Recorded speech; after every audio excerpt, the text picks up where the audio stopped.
Welcome to Fear Coded, a podcast where we talk about media from the horror genre and take a queer reading of a single book, video game, film, podcast, or TV show to explore just how queer horror can be. This month, we're setting up shop right in the middle of the uncanny valley and getting set up for a tea party as we explore dolls and horror all month long. It's Doll-cember, and where better to start than with the legendary Chucky himself in 1988's Child's Play. I'm Tyler. I'm David. I'm Marilee. I'm your friend to the end, Derek. Yes, you are my friend to the end, Derek. Yeah, that's right. We couldn't sell all these good guy dolls on our own, so we brought our dear friend to the end, co-founder of Glitterjaw and co-host of Walloping Web Snappers, Falling with Style, Gimmicks, Screonk, and Lee Carvalho's Podding Challenge, Derek. Thank you so much for coming back to Fear Coded, Derek. Derek, you were just here to talk about Buffy versus Dracula. So you've now set the standard of least amount of time between guest appearances on the podcast. Oh, really? But I know that this one has a lot of personal connection to you, so I am excited to dive into it. And I found some other Derek connections as part of this, and I will be interested to know if you have made those connections yourself. I can think of a couple of things that you probably are going to say, and I'm aware. Yeah. Then you know what? Then I'm just in heaven. Can't wait. I'm in heaven for the next 90 minutes. This is going to be delightful for me exclusively. Yeah. We'll find out. We'll find out, though. Maybe I'm wrong. I'm excited to find out what you have. Well, we want to thank all the bats in our belfry for being part of our amazing community by supporting our Fear Coded Patreon. Thank you to Will, Knight of Cups, Doug, Jacob, Alyssa, Blake, Puckish Rogue, Tyler, Derek, Maureen, and Tommy. Now, before I check to see if the batteries were installed, I want to check in with my co-host and our guest to see how things are going for them. In the landscape of horrors that our real world has to offer, what's making y'all scared or what's making you feel prepared? Derek, as our guest, let's start with you. I am scree-paired. I'm Okay. prepared because of being scared. I think obviously holidays are happening, and we're recording this like right before every holiday is starting to happen, and they're going to be busy for me. Yeah. I mean, there always are for everybody, but like it's unusually so for me this year, where there's a lot of back and forth traveling involved, and like I'm doing a Christmas show. I'm doing Christmas Carol again this year at the beginning of the month. And then, you know, obviously all the usual podcast bullshit in the middle of that. So like, I'm scared of all of that in that it's going to be a lot in the next like 6 weeks or whatever. Like we're just going to be pretty nonstop, but, I'm feeling prepared because I'm trying to keep my, feelings on the fact that it's all done for fun and for love. It's all stuff that I want to do, right? Like it's not all the holiday stuff that I'm doing isn't because it's like, oh no, stressful, traumatic holiday stuff. It's all stuff that I wanted to do that I'm looking forward to. It's just getting my life in order for doing it. And the same thing with doing a show, right? Like it's stressful when you're having to prepare for that and devote a lot of time to that while you're trying to keep your life in order at the same time. But it's all because I love being on stage, right? So I'm just keeping my eye on the prize for that. And so I'm feeling prepared because I'm driven by being scared of how much there is to do. Excellent. I think, you know, evolution really gave you all these tools, Derek, and it's good that you're using all of them. Exactly. What is the show? And this is not your first year doing it. No, it's Christmas Carol. It is with my alma mater. So for a long time, Randolph-Macon College had a Christmas show that was like written by the head of the theater department's wife and then directed by the head of the theater department from 1990 up until 2015. And I acted in it for the last like 5 years of it. Basically my senior year, I started doing the show, and then I kept coming back as an alumni the last few years because it's meant to be like a community show, right? So like alumni are always invited back. People from the general community invited to come back. It's like it's a long standing tradition in that town. And then when the head of the theater department and the director retired, they retired the show along with it. But then the school in the intervening years, like never really replaced it with anything. So then last year, you know, it had been done for 9 years. People had been clamoring for like, are you ever going to do Christmas Carol again? Like, forever. And so they finally brought it back last year and invited a bunch of like veteran cast members back for it last year. It was extremely successful, like sold out every show. So that's going to be a tradition now. I think they even got like an endowment for it or something to like make sure it keeps going. So I'm doing that again. And it'll be my, I don't know, 7th time doing it, maybe? I think 7th. That's fucking awesome. Yeah. That's incredible. Wow. Would we recognize the character, Derek? Yeah, I got 2 characters that I play in it. Mr. Fezziwig in Christmas Past, Scrooge's happy boss that is like the one good employer in the world. And I have a little dance sequence with it. And then in Christmas Future, I play like the Undertaker, like one of the rag pickers that's picking through Scrooge's old stuff, and we get to play like very high camp Cockney accent stuff for it. And it's like the biggest scene in an otherwise a kind of like naturalistic show. So yeah. Incredible. That's awesome. Wow. Thank you. Hearing that it's gotten like an endowment and just that there's so much support for it, it like makes me really happy too, because like local art and local theater is so important, and it helps keep the community alive. And like knowing that that is going on in a time where everyone is trying to make cheap, sloppy art just like for free for the sake of it and ruining our environment, that makes me very happy and warms my heart. So that's wonderful. Yeah, it's always really fun to do. Love it. And high camp Cockney accents. Tyler, are you feeling scared or prepared? Oh no, I like that. I'm like concerned, but also happy that that is now my brand. I am feeling prepared today, I have to say. I got to experience my first snow this past week. And so this feels like the conclusion of the trilogy of whether or not Tyler is going to be prepared or scared for cold weather. And ladies and gentlemen, I feel, and anyone who does not feel that applies to them, I think I feel prepared. You feel prepared. Monday was an early weird snow, but we survived it. Marshall made it to work okay. I had purchased an ice scraper earlier on, so we were all prepared for that, and now I'm feeling good. However, the snow is all gone, and it's still kind of freaking me out that the day that the snow actually went away, there was still snow on the ground, then the sun came out, and then it was just gone. Yeah. I'll do that. It does that. That's so weird. Yeah. What do you mean that happens? I don't know how I feel about that. You're a little perturbed by the concepts of thermodynamics. Is a little bit, yeah. Okay. Well, in this house, we follow the rules of thermodynamics. Well, I am feeling prepared now going into the colder months.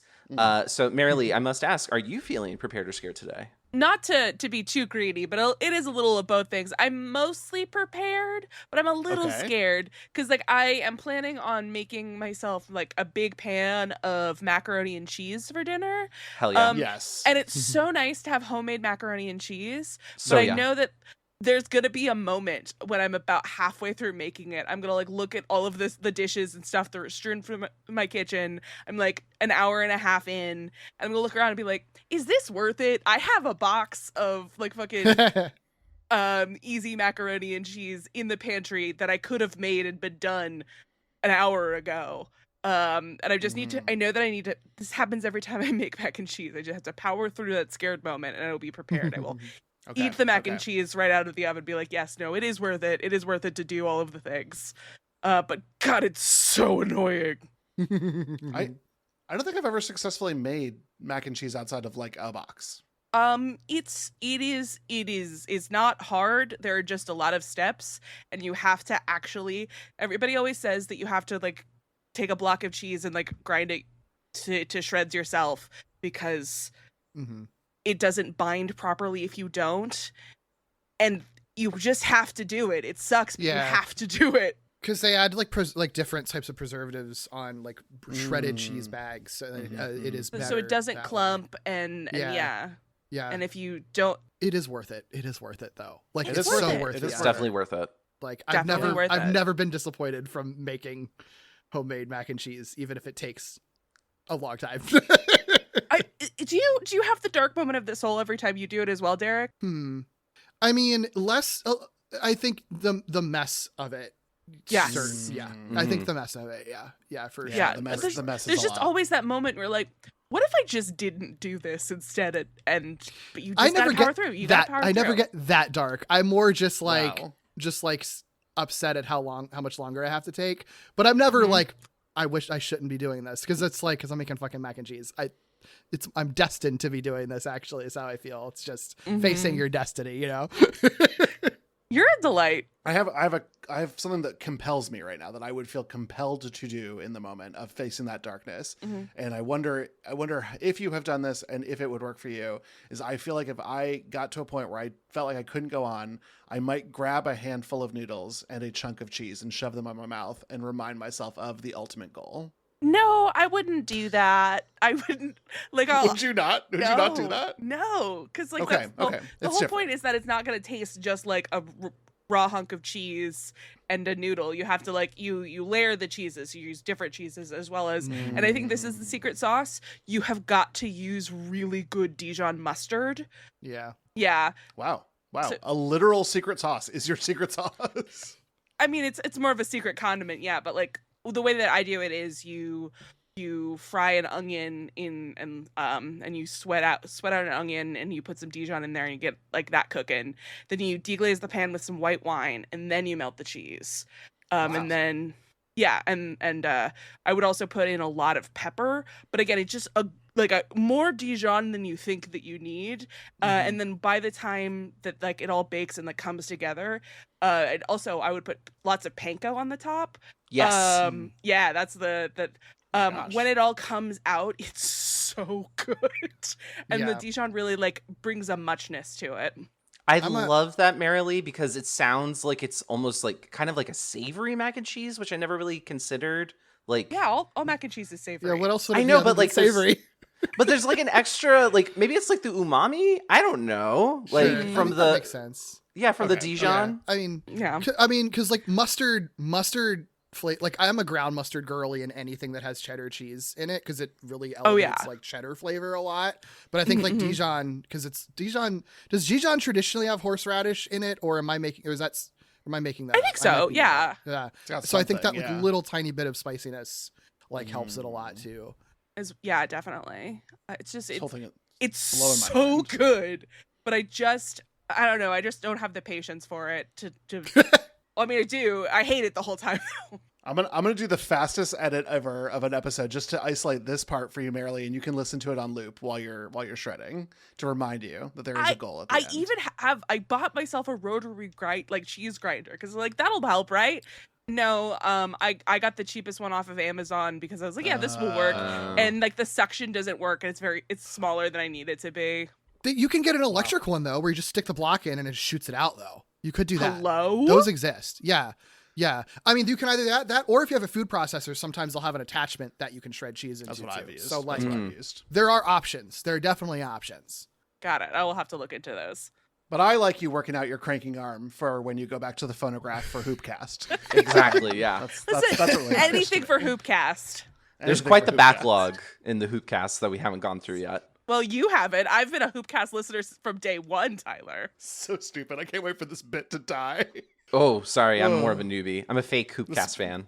This bit just put a bullet through its head. Well, David, it sounds like you're scared by the bit, but are you feeling prepared or scared today? No, not just the bit. I am scared all around. And what brings me fear this time is the man that I've become, because next week I leave on vacation. I'm going on a trip. I've got, 2 weeks where I'll be in a different space, access to a different world, different environment. And what scares me is that I asked my trainer what workouts I should do while I'm on vacation. And I can't believe I have become this person who wants to use a gym that is not my gym while I'm on vacation. I hate it, but it's who I am. It's the man I am now. I love this for you. You love this for me? I hate this for me. Yeah, because your fitness journey has been like a thing that we keep coming back to, and you like when you got your personal trainer, you're like, I don't know why, like you were hesitant because you were at a plateau. I think you said specifically you didn't know where you could go from here. But like this just means that not only has like this personal trainer thing worked out so well, you have this resource that you can ask questions like this, but you're also like your continuing fitness journey, I think is really inspiring. And I think that you feeling like, I don't know who this person is, I was like, it's just you. It's always been you. You're the kind of person who will take care of yourself, and I love that. Marilyn, that's delightful, but my fitness journey should be fitting this pizza in my mouth because it's vacation. More can than do one thing both. can exist. Yeah. You Anyway, can go it's to the fine. gym, this strange gym that's foreign to you, and then immediately gym. go get pizza That's Yeah. true. That is true. That's true. The world is my oyster. or a slice of pizza. Or a slice of pizza. Or mac and cheese. Yeah. It could be all of these I want things. that mac and cheese, Marilee. I want it so bad. Wow. Well, come over. Okay, we'll do that. Yeah. Okay, well, while Tyler scurries his way over to Marilee's, we're going to scurry our way through a camera point of view into an abandoned house, because today we are talking about the absolute classic Child's Play from 1988. The original idea for the story was written by Don Mancini, who wrote the script with John Lafayette and Tom Holland. Tom Holland also directed the film. But not the Tom Holland that's Spider-Man. This is a different Tom That's Holland. We should Different That's right. Tom That would not have worked out in years at all. Quick guess from the panel. Was Tom Holland alive when this movie came out? Tom Holland, the Spider-Man? No. think No. so. God, no. Right? No. Okay, Yeah. great. That is incredible to think about. Still a little egg, I assume. Well, this movie is about a widowed single mother who gives a toy to her son, unaware that it has been possessed by a serial killer. As the bodies start to pile up, Karen, the mother, tries to prove her son Andy is innocent, while Chucky the doll tries to get his revenge from beyond the grave. Child's Play was wildly successful, gaining praise for its original villain and great special effects. It spawned an absolute juggernaut-sized franchise with 6 direct sequel films, with 2 short films, 3 seasons of a TV show that's all in the same continuity, which are considered the main franchise. There are also 2 video games, killer skins for the game Dead by Daylight, a number of comic book and book novelizations, several Halloween Haunt theme park attractions, and also a reboot movie. With all of that said, we are going to try to limit our conversation to just our subject topic today. So what is everybody's experience with the first Child's Play movie? Derek, let's start with you. What's your experience? I'm going to immediately push back on the limiting the conversation to just this one subject today, because I think the context of this movie is really, I think the context for this movie in retrospect is actually really important. Because I don't know, I think that this is a movie, I think this movie is interesting because I don't know that you would clock it from the get-go as being like a queer movie until you sort of see what comes after it and then learn more about Don Mancini, who is a gay man and who integrates that into the films more and more as it goes along. And this movie I do think is interesting to go back to with that lens, and especially knowing that it's this is, out of all of them, this is the one where it's kind of 50-50 Don Mancini and a bunch of straight guys. And a lot of the stuff that I think makes this movie interesting but also a little bit flawed is that interesting sort of conversion, and then Don Mancini having to sort of take that ball back and run with their ideas and then make them gayer in the future. I just think all of that's really, really interesting. But my experience with it is I was very, very little when I was exposed to one of the original 3 movies, because they came out very rapidly between 88 and 91. And so I watched one of the 3 of them. I don't know what I watched, but I was very, very tiny child watching this. Too young. Too young for it. And it scared the fuck out of me. And it absolutely did instill a fear of large dolls in me. And I remember there was a point nearby where there was a video store that was just right down the road from where I lived, that years after the 3rd movie came out even had the poster for Child's Play 3, which is just a close-up on Chucky's a grinning face with blood dripping out of his nose. It used to scare the I would cry whenever I'd see it on there, right? Yeah. So, it was gosh. fully traumatic. And my parents, this is when this might be a long story, I apologize. But my parents kind of doubled down on that because they were big pranksters.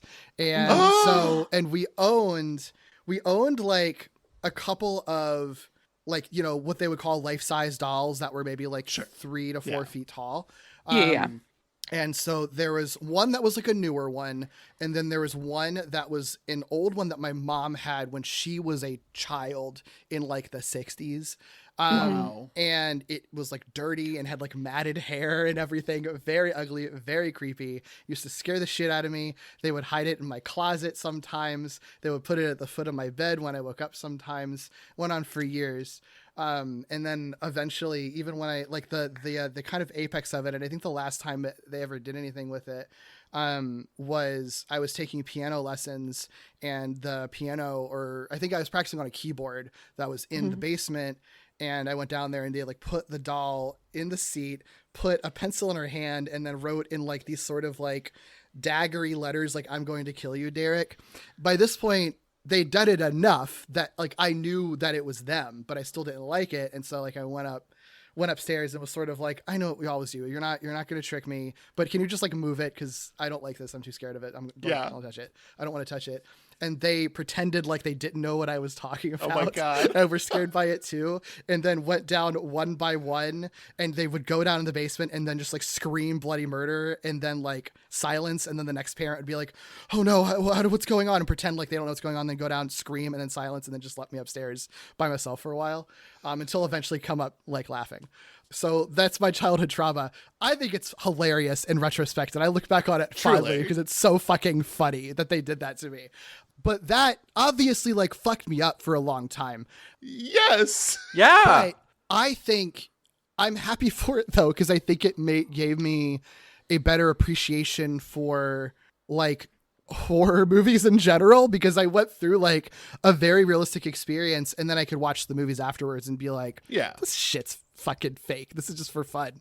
And so I did eventually watch these movies, I think for the first time maybe as like preteen or teenager. So it was many years later.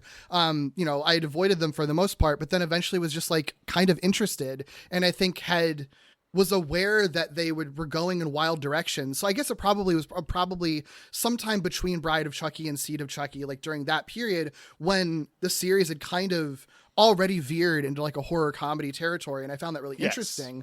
And so I started and I watched them, and I was like, these movies fucking rip. Like the effects are so cool. And like, I love anything with like animatronics and like practical stuff.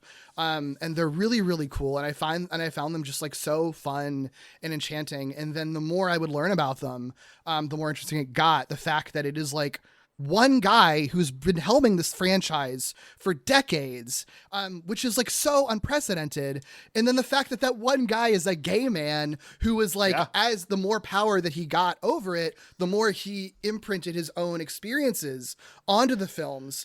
And again, like taking lore that was established by other people that worked on the film with him that he didn't like the voodoo stuff was not Don Mancini's idea, but he was like, it's here now. I've got to figure out what to do with it. And I think he like finds ways to de-emphasize it and like mediate that in later movies. And I just think that's so fucking cool that it's like he owns it and is also just like really chill about it, I think. But also made them kind of personal and like made it a point to like queer them up as much as possible. And also like he's from Richmond, Virginia, where I grew up. So I think that's fucking cool. It's very much of like this hole is made for me kind of thing. Just like, cool. The more I learn, the more I'm like, we're in sync. I don't know. Mancini just seems like a really, like, I love listening to him talk about these movies because he's so passionate about them, but also like super down to earth and very much like, if you tell him like, this was a stupid thing that happened in the movie, right? To be like, yeah, that was really contrived. It was a bad idea. We were really tired. Like he's so open to talk about that stuff. But yeah, I think it's made me love them even more. Like I don't love every Child's Play movie, but I always respect them. And the fact that this is a series that like starts with this movie and then like 4 movies later ends up being like, has a movie about gender dysphoria and being gender queer that has John Waters in it, and then does a TV show centered on a gay protagonist that's like about Don Mancini's like childhood living as a closeted gay kid with like a dad, like a neglectful parent. Like it's just fucking incredible to see all of that unfold. And I think it's really cool. And then again, I think going back to this movie, I have a soft spot for this one because it is so weird going back to this movie with all of that in mind and seeing that starts here. And there's stuff that this movie does that no other movie in the franchise does that only this one can do as the first. No other fucking movie in this franchise has a cop drama, like, or detective story, you know, like stuff like that. No other movie in this franchise focuses on the mom. And so it's interesting to go back and see those things and see how this kind of like laid the foundation and how the series would sort of take it and run with it. And I do think that there's like little queer readings you can have in it that I think you only have knowing that there is a gay man behind it that was trying to get some queerness into it, even if it didn't fully make it into this one. You know, I don't know if you know some of the backstory of the original idea that he had for it, but I'm sure maybe we'll get into it. But like, I think even the original idea for this had some more queerness in it before it ended up in this movie, but I can put a pin in that because I've already talked for too long. This is talk more. It's Derek. great. I love this. This is great. No, this is totally random. In the second movie, there's a teacher that Chucky kills named Mrs. Kettlewell. My screenwriting professor in college was a Mrs. Kettlewell, and that character was named after her. I don't remember what the connection was, but it wasn't like in honor of her. It was literally like she, as a screenwriter, was in a similar circle as someone who worked in this movie, and they were like, that's a wild name. That sounds like a great name for a teacher that would be mean and be killed. And so like, I knew the person that a victim of Chucky in the second movie was named after. She really deserves it in the second movie too. Oh, but that's she does. neither here nor there. She does. Yeah. That's incredible. Thank you so much, Derek. That's great. I'm glad you're here. I'm really glad you're here. Yeah, thank you so much for sharing all that, Derek. That was amazing. I am between concerned about young Derek and so pro your parents, because I think, like, listen, we wanted kids. It didn't work out. We can't do it naturally. We couldn't have an accidental pregnancy. If I had children, I did want to terrorize them to the point that I felt like they could handle, because I think that's part of being a parent. Truly and honestly, your kids should entertain you a little bit. I'm glad that it wasn't like, because there are things that they did shelter me on that I think was bad, and I think that, I don't know, I'm not a parent myself, but I do think a little bit of just like, you know, being a little bit real with them and letting them experience the full spectrum of emotions, I think is like not a bad thing. And I think that helped me be less scared in my adult life in general by safely experiencing something really, really terrifying. Do you know what I mean? Yeah. Hell yeah. I did not have an experience even remotely similar to what you had, Derek. My family would always just shun anything scary, and the thought of scaring me even a little bit totally would not have like made sense to them. Probably if they did try to do that to me out of like without any sort of like prep or anything, knowing that my parents were tricksters, I would have wound up in therapy. I'd probably still be there right now, knowing that. But I think like it's so interesting that has had such an impact on your take on the movie, because like for me, the context around Child's Play, like the first movie and then just the Chucky franchise in general, has been kind of poor. A lot of that actually did come from my parents when I would say like, oh, did you ever see any of the Chucky movies? They were like, yeah, it was terrible or something like that. Yeah. And so I had for the longest time like a really negative association with Child's Play and Chucky and all that until I think it was maybe like a year or two ago, a friend was streaming all of the Child's Play movies like every week. And so I started watching each of them. And the first movie I thought was like, you know, the one that we're talking about today, I was like, this is okay. I don't think it's really something that I clicked that well with. I didn't really enjoy any of the Chucky movies until we get to Bride of Chucky, which is like hard into camp, that I was like, okay, I get it now. So for me, I'm going to be a little bit of the Debbie Downer in this episode, because like seeing the movie a second time, it still doesn't really click for me. But I am going to be your cheerleaders, and I'm going to commend all of you who enjoy this movie and love all the good parts, because I think there are a lot of good parts in here. And unfortunately, the parts that are not so good have more of an impact on me. Stood out to you. Yeah. Marilee, what about you? Well, so I think that my story is a little like right in the middle in between like Derek and Tyler, because honestly, my first experience with Child's Play is they used to play like some of the later Chucky movies a lot on like the Sci-Fi Channel, particularly like Bride of Chucky, Seed of Chucky. They were like constantly on there. And when I was younger, I was just kind of the worst person, frankly. And I didn't have a good appetite for camp. And so I saw like the clips that I saw, we were obviously cool and queer and like camp and all of this other stuff. I didn't appreciate it for what it was. And I just thought it was kind of silly. And so that was kind of my experience. Oh yeah, I've heard that there's cool queer stuff, especially like from the TV show, but I wasn't really into puppets. I didn't, and just the camp of it all really turned me off. But then, and this is true, last year when we were getting started with Fear Coded, we asked a lot of our Glitterjaw hosts, like, if you would want to be on the podcast, what movies would you or media would you want to talk about? And Derek, your immediate answer was Child's Play. Like, it was the first thing you said. You said, I want to be on that. And so I thought, my good friend Derek really loves this movie and has something to say about it. I should actually like give it a real chance. So I watched it last year and I was like, oh shit, this rules. And like I'm still exploring like the later movies in the franchise when I have time. But like, again, you saying this one's good, it is good. I like that that it's like a mystery. I like that it focuses on the mom. I think that especially knowing where it goes, and I do appreciate, I like have a lot more appreciation for like those things now as like an actual person with like a fully developed brain. But I think that it's really interesting what they're doing here, and I think it's interesting like in the context of like horror in general, as well as where it's gonna go. I just think that there's a lot to appreciate about this movie. What about you, David? Yeah, so I didn't watch this because I thought it would be scary. And I think when I was in high school, I was either a junior or a senior when Bride of Chucky came out. And so there was a ton of advertisement for it. And I remember asking a classmate if like these were worth checking out. And I think what I literally asked was like, is it scary? And they said, oh yeah, these are really terrifying. And I was like, well, fuck that. I'm not going to do that. And now that I've watched this, like this is a horror movie. Spoiler alert for like 10 minutes later in the conversation. But I don't think that this was prohibitively scary that I wouldn't have enjoyed watching it in high school. I think it's scary for like for kids watching it, I think. But I don't, and if you're predisposed to not like dolls. But yeah, I never felt like, I don't think any of them are like very high on the scary meter. I think I think it's unsettling seeing the doll's face change. I think is like the farthest it goes. You know what I mean? I like my favorite parts. Yeah. And so I actually like, I really like hold this person responsible for me missing out on this for so long. Because I didn't watch this until June this year when we had sort of decided on the schedule, and I was like, I'm gonna be a good podcaster and get ahead. Spoiler alert, that didn't last. And I had a fantastic time with this. I think my second watching showed a little bit more of the bald spots in this film. Sure. But I restrained myself. I really wanted to go on to Child's Play 2 and continue on with the franchise, and I was waiting for this conversation. Fucking rips. 2 is so good. Like, it's so good.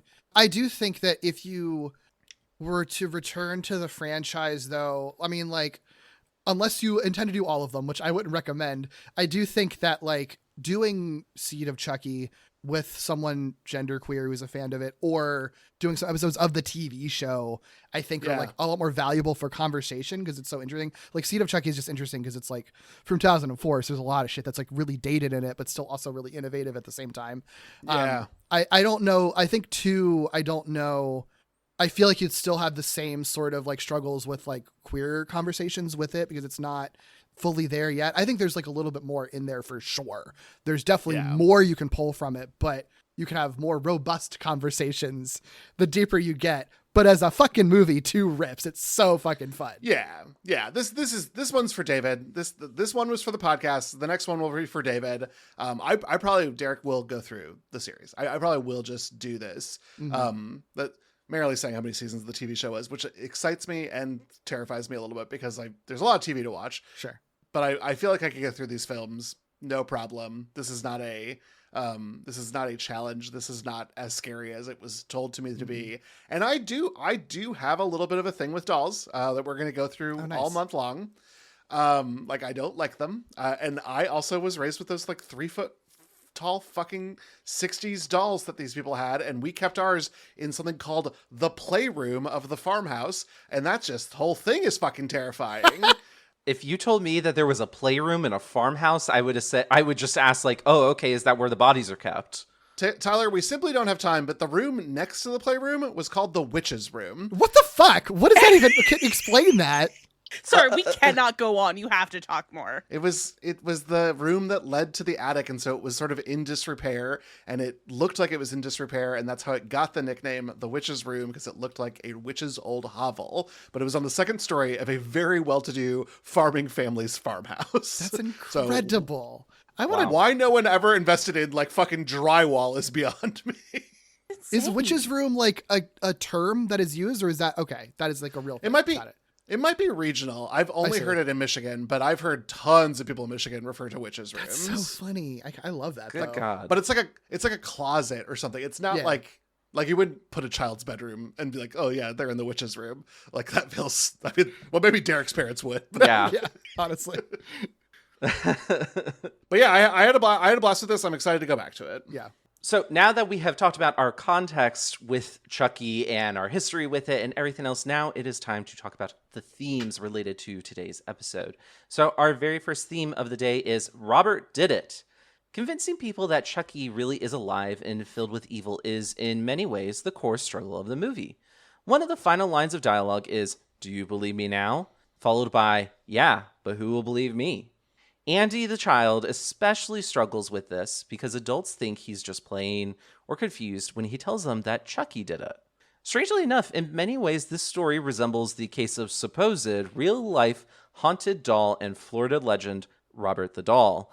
While never listed anywhere as official inspiration, the match can be kind of eerie because between the refrain that Robert did it to the supposed voodoo magic that caused the doll to be haunted in the first place. This was a bit of a stretch for me. I was the one who did the notes this time. But again, I am very familiar with the real life story of Robert the Doll. I've seen him in person in Key West. And I went to the Haunted Doll Museum while I was at Key West. That's cool. And he's like this very like a big deal in the Keys, this story of this doll that was super fucking haunted, and the original owner of this doll, who is this artist, his first name was Robert. He named the doll Robert. Anytime anything went wrong, he would say Robert did it as a kid.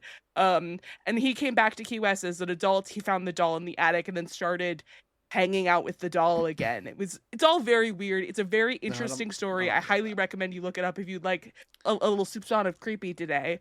But I did want to point out that the thing that Mancini did say was its inspiration is the Twilight Zone episode The Living Doll, which I just think is very fun for next week. Yeah. Talkie, are y'all covering Talkie Tina?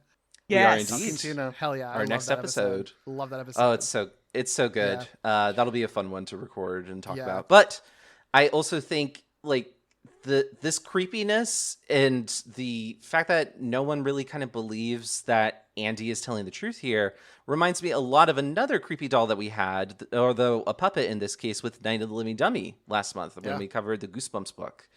I talked about, and I think we all kind of talked about, if I recall, that the creepiness, a lot of the scariness for us as adults came from the fact that the children are telling the truth, but no adult believes them. And like kind of acknowledging that sense of powerlessness of childhood is really scary. And I think that crops up very, very often and very well in this movie where, you know, Andy is trying to tell the truth. Andy is the only person that can communicate with Chucky, though, for the longest time. And so no one believes him. And to me, that's really frightening. And I think it's very effectively done here. And then it kind of pulls out to the other adult members of the cast of characters. Yeah.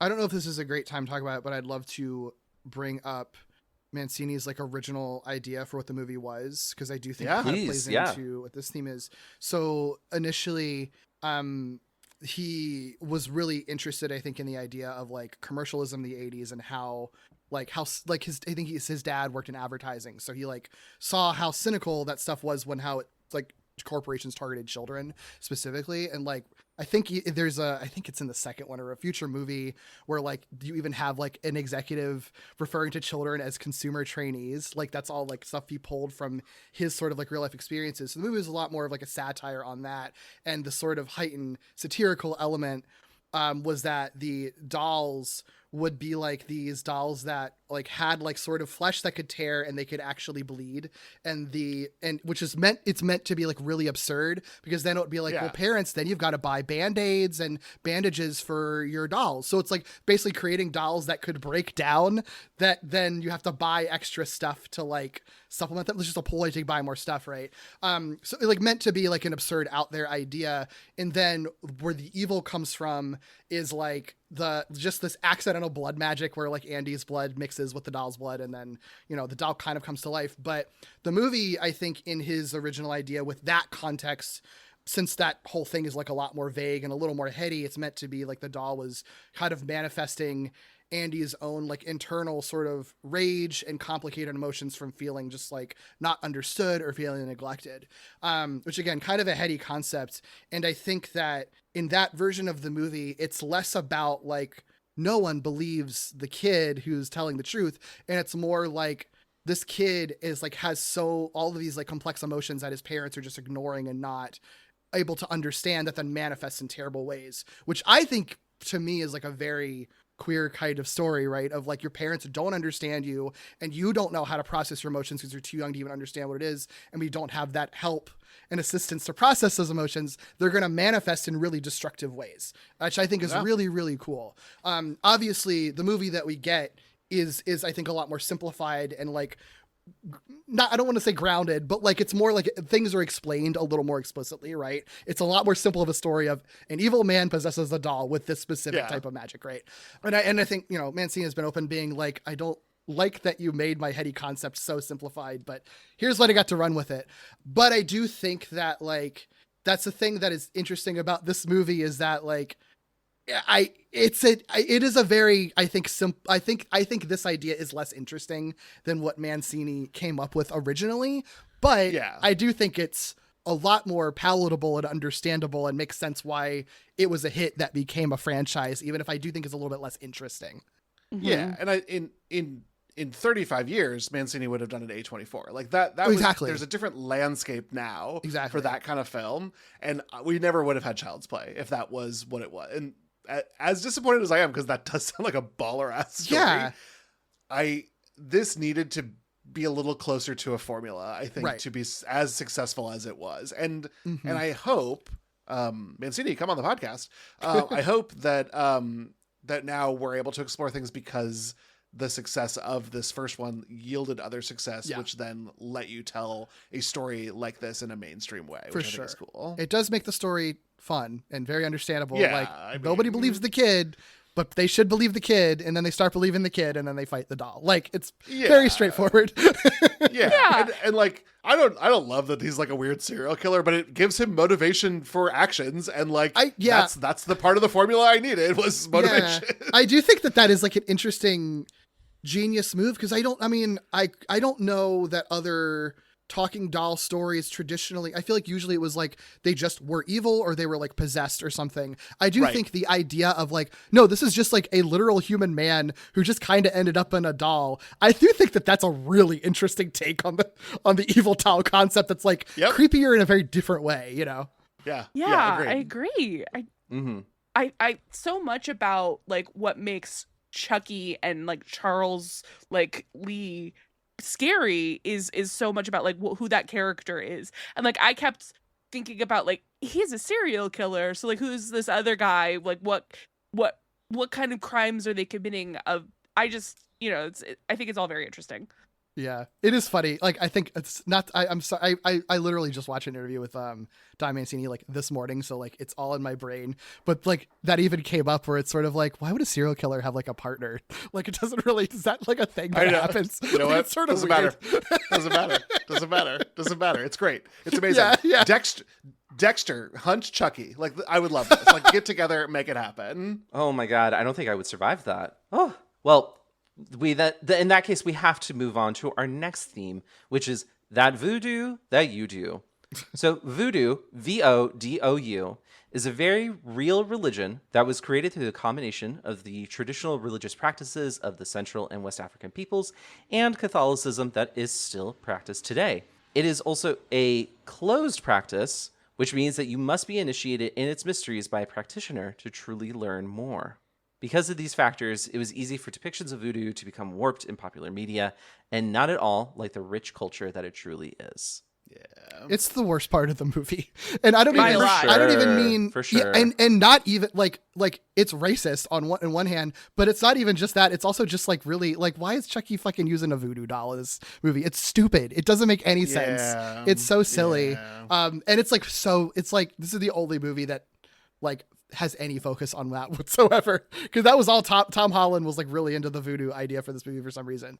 and that's just like completely de-emphasized after this. It's just it's Come so on, strange. Spider-Man. What is this? Oh my gosh.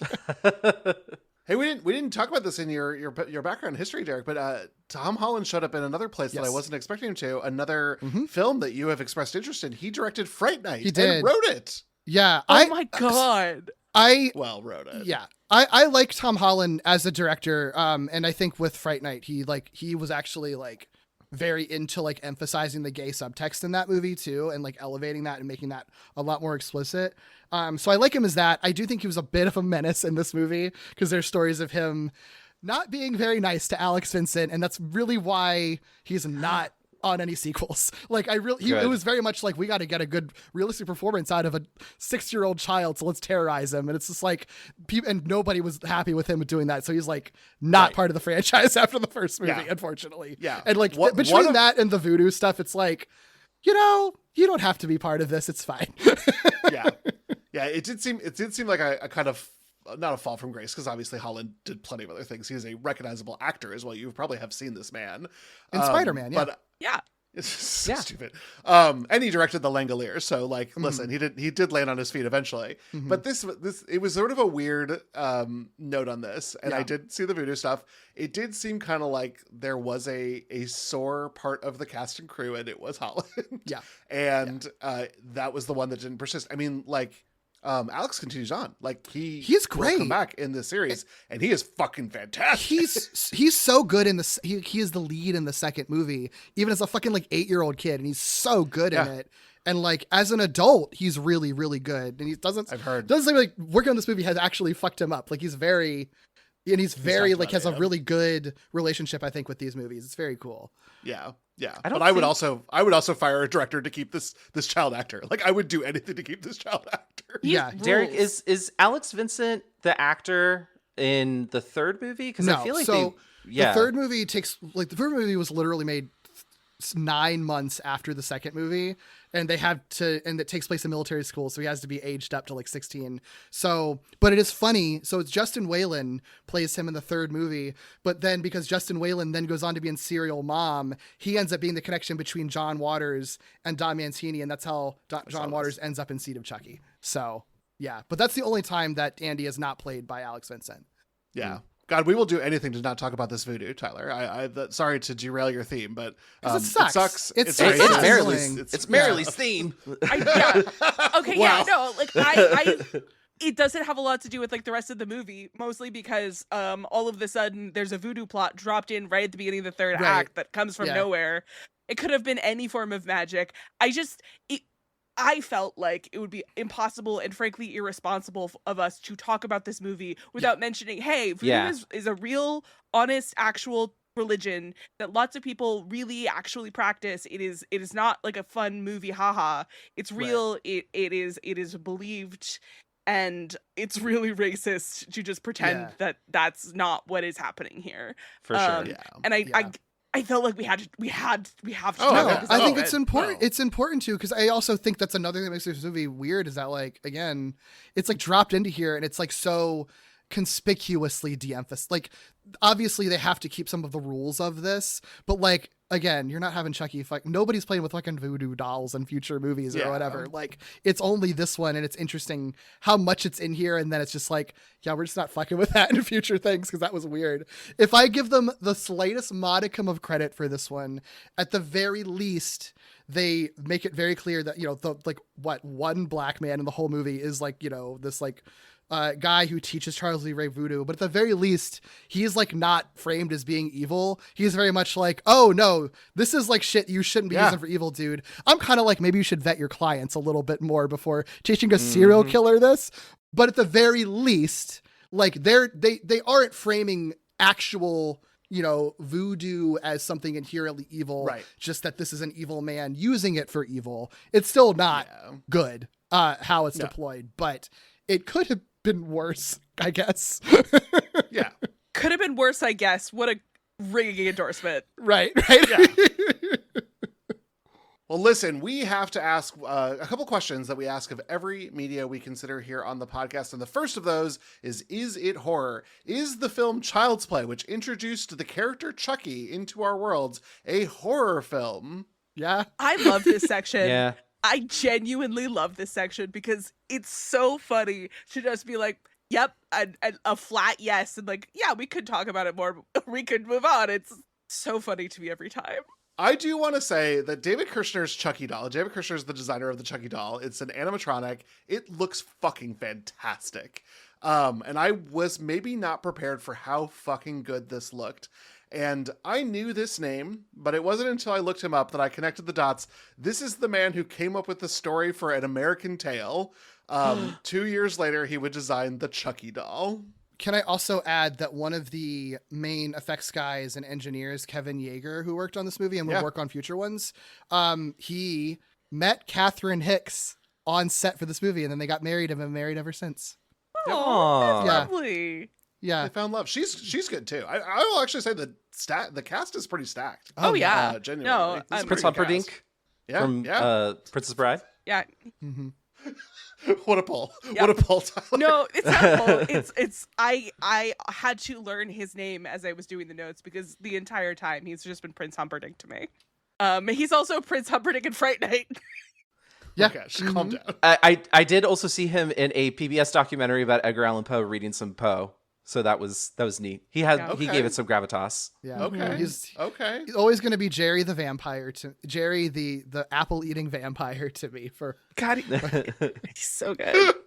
This is wild that no one's saying Jack Skellington for this man. I mean, I know you don't recognize him, but that's the voice that is coming out of this man's mouth. Yeah. See, that's wild. I didn't know that. That's insane. Yeah, no, I definitely thought that was Danny Elfman the entire time. No, he's just the singing voice. I gotcha now. Yep. If you had played more Kingdom Hearts, you would know this, Tyler. What a fool I am. I need to play one of those. No. He's also where Susan Sarandon gets her stage name from because they were married briefly. Like, I think they were married until like 79 fun. or something. But I think like she liked how her name sounded with his last name, so she just kept his last name as her stage name, even after they divorced. Yeah. That is so funny because I knew they were married and then I knew that they weren't married and I never I was like, oh, maybe he took her name. Yeah. He was like, that would be really funny. Oh my God. I didn't connect the dots on that. That's so funny. Before we move on, there's one more thing. I had a book in high school that was called How to Survive a Horror Movie. And it was just like a fun little goof book of like talking about like different preparedness scenarios you could have for, I don't know, the devil showing up in your house and like how to deal with that. It was a funny book. I had a great time with it. Here's the thing. Their haunted doll section was like, a haunted doll? Congratulations. You've landed the easiest horror movie. Just punt that motherfucker and you're good. Oh, that's amazing. And so when I watched this movie, like for the first time as like a real person, I was really unprepared for how fucking vicious that motherfucker was. Like he is an actual menace. And like I thought, oh yeah, haunted doll, whatever, it's fine. No, he's not fine. He is actively trying to kill you and is gonna do it. I believe that he could. Yeah, he's got that guerrilla warfare. Like he just pops out of nowhere and stabs you. Yeah. I think that he uses his size well. I think that they were smart and like I feel like they were getting to the vibes of what it feels like to have like a big spider or small dog chase after you. And there's like a particular kind of it's not the same as having a man chase after you or a monster chase after you. There is something, I don't know how to describe it. There's something scary about something that is tiny but fast and that you know that you like would be hard, that it could evade you as much as it could attack you. There's something particularly frightening about it. And these movies fucking nail that with Chucky. Agreed. Chucky is scary. Yeah. Sorry, I'm just, my mind is kind of blown at the idea of like the size comparison between large dog or large spider, small dog. That's such a perfect sweet spot. That spider is bigger than a bread box. It is bigger than a bread box. All right, but horror, yada yada, whatever. Is it queer? How are we going to talk about this particular movie, not the rest of the franchise, which gets way more queer, we all know. Can we find and explore this particular movie using the lens of queer theory? I have a few thoughts about it because it's definitely I mean, it's definitely like the least queer movie out of this whole franchise, which I think makes it interesting. That it is like the least queer out of a queer franchise. Like, what do you do with that? It is harder to pick it out of it. And I think because of the perspective because it's coming from the perspective of like a cop and detective who's an authority figure and like a mom, right? Like it's a little bit harder. I do think that what I get from it is I do think that there is something to me that I find interesting about this haunted doll movie centering on a boy and his doll. Not that that's never been done before, but I do think that a lot of classical examples, if you think of a haunted doll, you're thinking of like a Talkie Tina or like an Annabelle or something. You're thinking of like creepy porcelain doll, and a lot of people associate dolls with girls. Just how we are in our culture and in our society. And the fact that in making, you know, maybe I hesitate to say this is like the first like full feature film like killer doll movie, but I think it maybe is. I feel like every other time it's been like a short film or part of a trilogy of films or part of an anthology or a TV episode. Being a full feature slasher movie centered on a haunted doll, and the fact that it is not a girl and her doll, and it's not a feminine doll, that it's a boy and his doll, that for a doll that was targeted in the context of the movie for boys, I do think is interesting. I do think it is interesting. And I don't know if there's more than that, other than that it's like there feels like there's something a little bit queer about this sort of innovative killer doll movie being like, a boy really, really wants a fucking doll that's kind of a baby doll. Yeah. And I know that like those things existed, right? That like My Buddy was a real thing and in real life, and Cabbage Patch dolls were, you know, non-gender specific and who liked them and everything. But considering how many dads would certainly not let their kid have a doll like this because it's a doll and you're a boy. And then you have this mom that goes above and beyond to give her boy the doll that he wants just because it's her son and it's something that he wants. Like, I do think that feels like there is something there, you know? Yeah. I think that in a lot of ways, like, if this movie was, I know that there is a whole other reboot that I haven't seen with Audrey Plaza, so maybe I'm talking out my ass here, but I feel like if you tried to make this movie again today, a lot of the emphasis would be on like Chucky as an action figure versus a good guy doll. Does that make sense? Mm-hmm. Yeah, I mean, I think that's a struggle that they run into in the 2019 movie, which is, you know, the one like nobody involved in the franchise otherwise is involved in that one. It's a completely different thing, and they struggle with that. Like, they really struggle with what to do with it. I think it's a big problem with that movie, and I don't think what they land on works. I do agree with you. I think that part of the advantage of this not being a franchise that's been reset and rebooted multiple times and sort of syncing the same continuity is that like they don't really have to go back to this original story, which you really wouldn't be able to do in the same way now. Yeah. I think if you did, you just wind up with Megan. Sure. Maybe. Yeah. That's actually a good point, Tyler. And we'll find out at the end of the month. But I think that there's a lot that Derek brings up that is really important, and I think is tied to some of Mancini's like anti-capitalist stuff. Is that like when we start the film, Andy is emulating the good guys that he's seen on television. It's a hyperfixation for him. Life, it is. It really, really, And what is a hyperfixation except like the love language of queer people? Like, hello. Like that, we own that. So I do think that if you I don't know how to make it a queer reading, but I think there is a reading to Andy sort of growing up through the film and abandoning the sense of childhood that is the toy because it tried to kill him. So we all have to go through that sort of struggle of abandoning our childhood. But I don't know that that's necessarily a uniquely queer experience. Sure. It's the experience all four of us had, and we're queer, but I don't know that straight people don't abandon their childhoods as well. Yeah. I don't know. I think there is something to like putting your, again, this is all like reading a lot into it, I think, but I think there's also something queer about putting your faith and vulnerability into someone you consider to be a friend who then kind of betrays you, you know? Yeah. And in the fact that Chucky is like an adult man in that body, I think you could almost even read like a daddy issues thing where it's just like you find someone that you are trusting that then when they betray you, like when it's an adult who's doing it, right? Like, you know, there's no dad present in this movie. It's just a single mom. And I know Don Mancini has talked about having issues with like his dad not understanding him as a gay kid. I feel like that kind of in tiny bits makes its way into this, because you have Chucky being possessed by an adult man and Andy forming such a connection with him, you know? Mm-hmm, Yeah. Mm-hmm.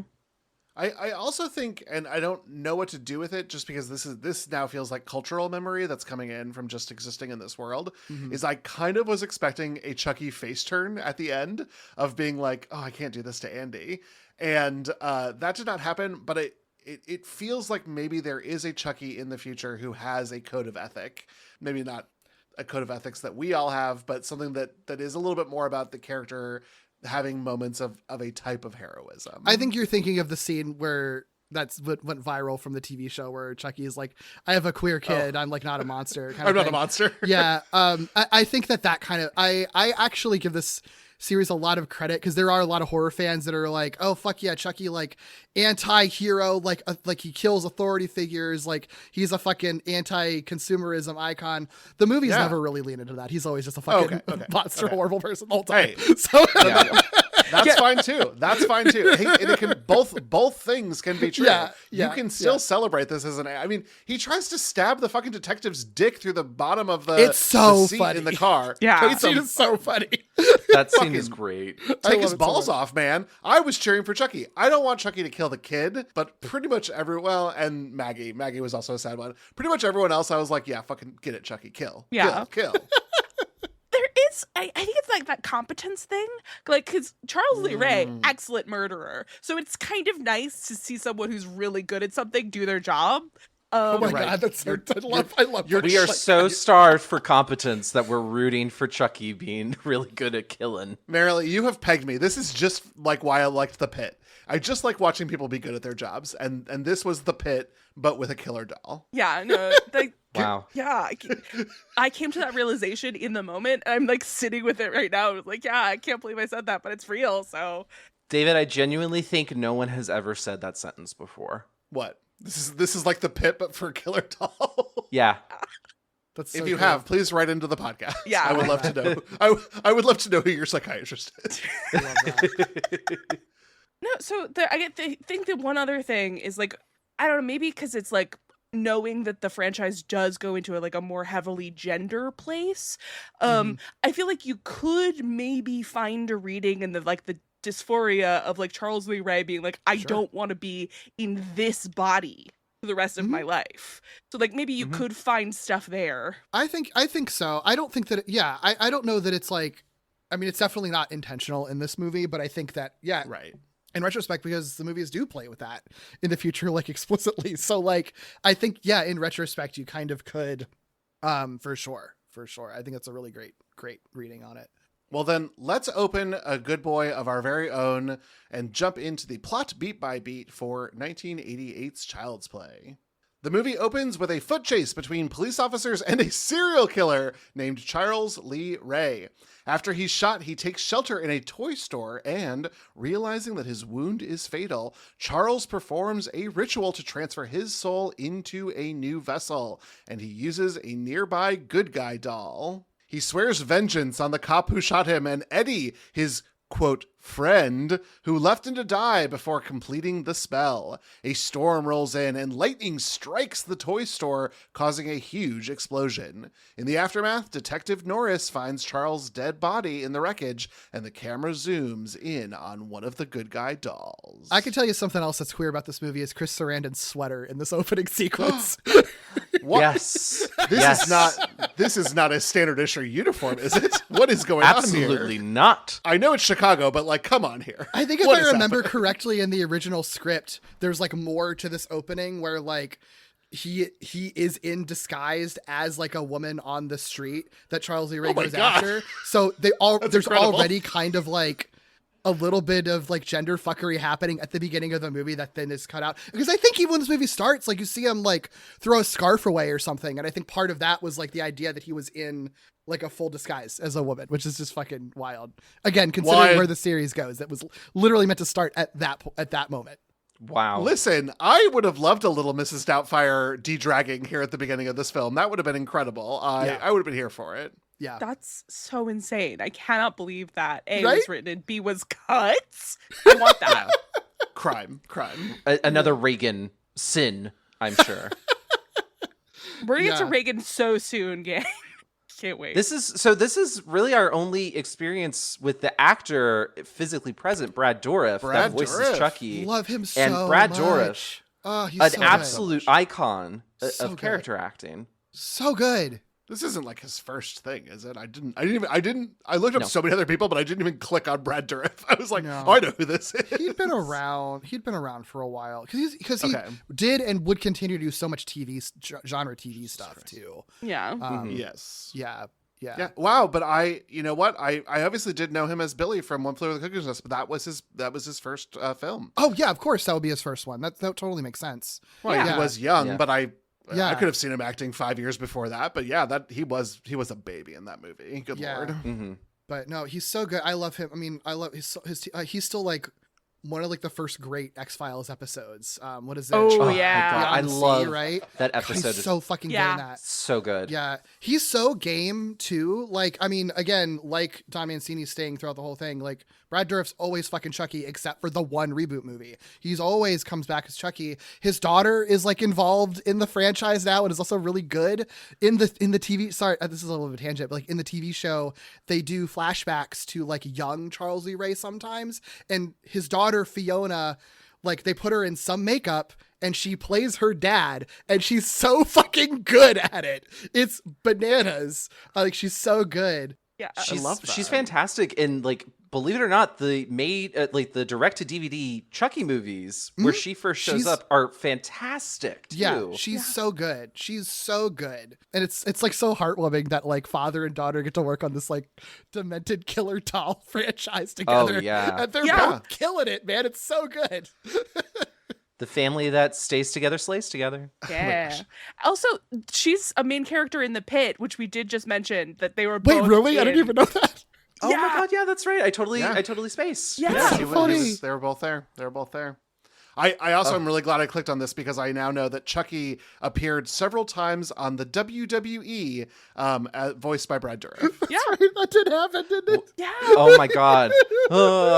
I'm having like a That's So Raven moment, but I'm just remembering suddenly like the past and ads on Sci-Fi Channel in between airings of Child's Play. A reverse That's So Raven moment. Anyway, Brad Dourif, come on the podcast. Come on the podcast. Brad Dourif, sir, come on the please. podcast. So I good. will clear the schedule. We'll be here all day just talking to Brad Dourif.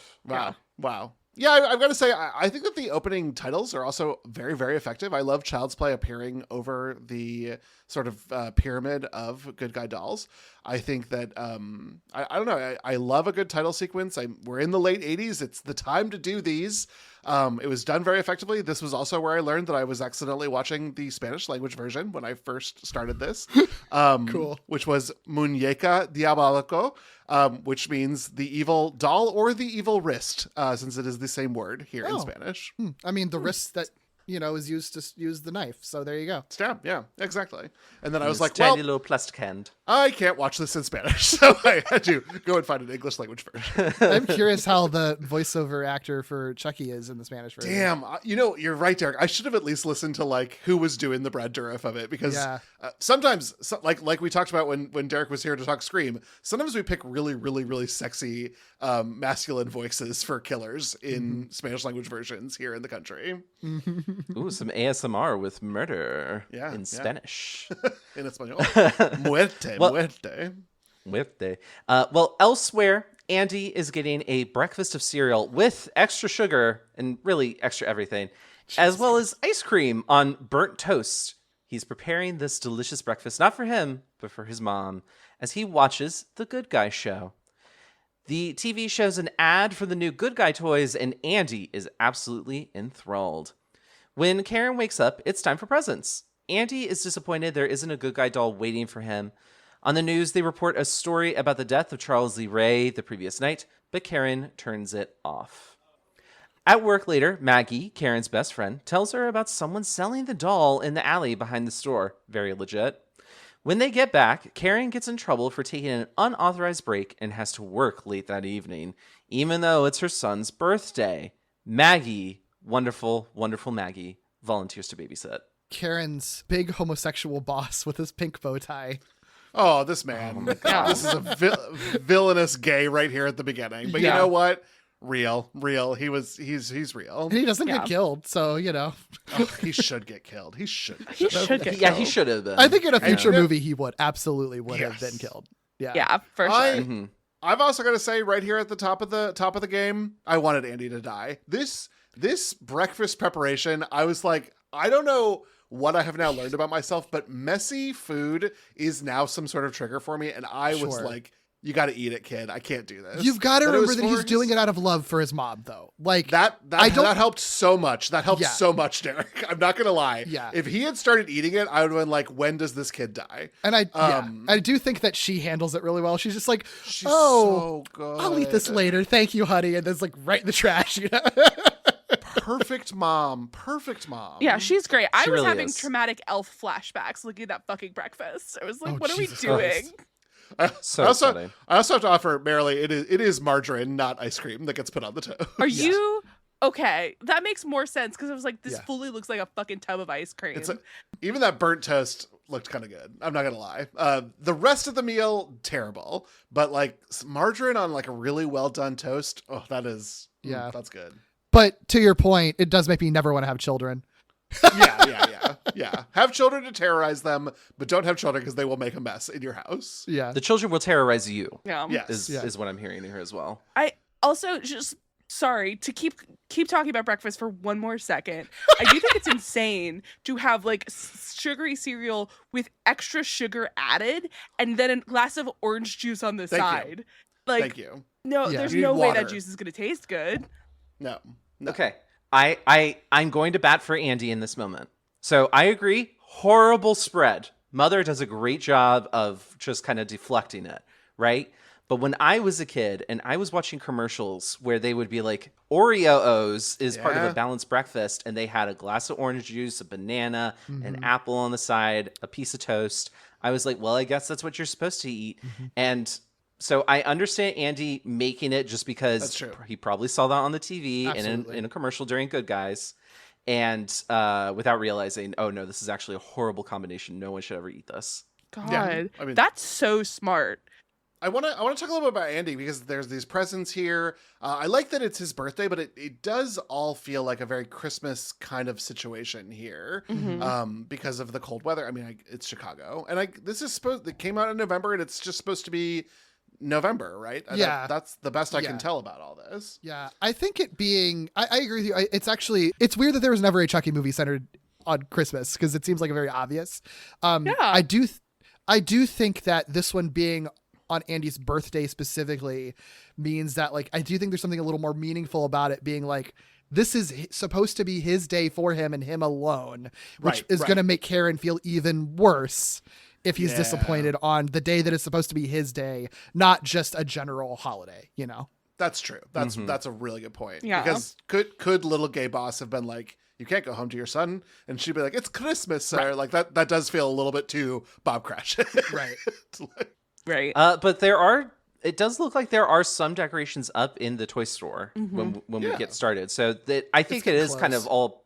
Yeah, we're getting close. So it's kind of all part and parcel. When I think of it, it's Andy's having one of those situations where it's his birthday and Christmas. Yeah. So it's just kind of like he doesn't really get to celebrate either. He has to celebrate half of both. Yeah. But I think now is a really good time to start talking about the good guy doll as a concept because this whole month is dedicated to monster dolls, like these haunted dolls, scary dolls, whatever. They seem to really crop up during the hype for like a new type of doll. So to me, like I felt like Chucky is meant to be like a direct reference to Cabbage Patch Kids. Yeah. And how that was just like this huge commercialized craze, people running over each other in Walmart to buy them. And like the good guy doll is similarly difficult to get, partially also because the toy store just got blown up. But so now there's like an artificial scarcity issue going on. But they are indeed like especially because it's like commercialized. There's a TV show to go along with it. There's a character that's dressed up as one of the good guy dolls in like a mascot outfit. So it's really emphasizing also the capitalist part of all of this, which I really appreciate. And it sounds like that is one of the things that Mancini was able to kind of spearhead into the script and in the final product. So it's really nice that we have that. But I think it's kind of just like an interesting phenomenon that keeps cropping up because like we'll talk about this next week with Talkie Tina, but that was during a similar doll craze. Then we had Chucky during Cabbage Patch Kids. Megan is like kind of our modern day Chucky, our 21st century Chucky. And she's around when everyone is all about trying to get new gadgets and what's like the hottest new gadget for kids today and how do we make it the most expensive possible. So, and that's also just very much kind of like in the air of how we're being marketed to. And so I think for the doll to then become a monster and kind of a representative of that capitalistic like need to like consume, or in Chucky's case, kill, which is kind of like his own form of consumption, you could say. I think it's really interesting. And I think that even if I do have problems with this movie, I think that's one of the things that I really like the most about it. And I think it also feels like the best of the Chucky movies kind of keep that in mind as well. You know, in a very real way, and I know that we make a lot of jokes about how Ronald Reagan is our fourth co-host and all that but like in a very real way, he is the bad guy from this movie because the way that he cut regulations on advertisers to children allowed shows like The Good Guy Show or like not Power Rangers, but like a Transformers, that's the one, and like stuff like that to like create shows specifically to sell toys to kids, which created the artificial like I have to have this toy for my kid on Christmas or they're gonna lose it kind of thing, all snowballs from a decision that Reagan made, as well as like the ways that we see Chicago as like hostile isn't just racist, it's classist, which also comes from fucking Reagan. So like all of the bad stuff in this movie, it's his fault. Blame him always, forever, which I think is very fun. Yeah, I love that. Yeah. Okay, great. Andy is thrilled with his new good guy, Chucky, which they all have their own individual names. They say that in the advertisement. So him introducing himself as, "Hi, I'm Chucky," that all works. And spends the rest of the evening playing with it. Around bedtime, a news bulletin comes on about Eddie escaping police custody.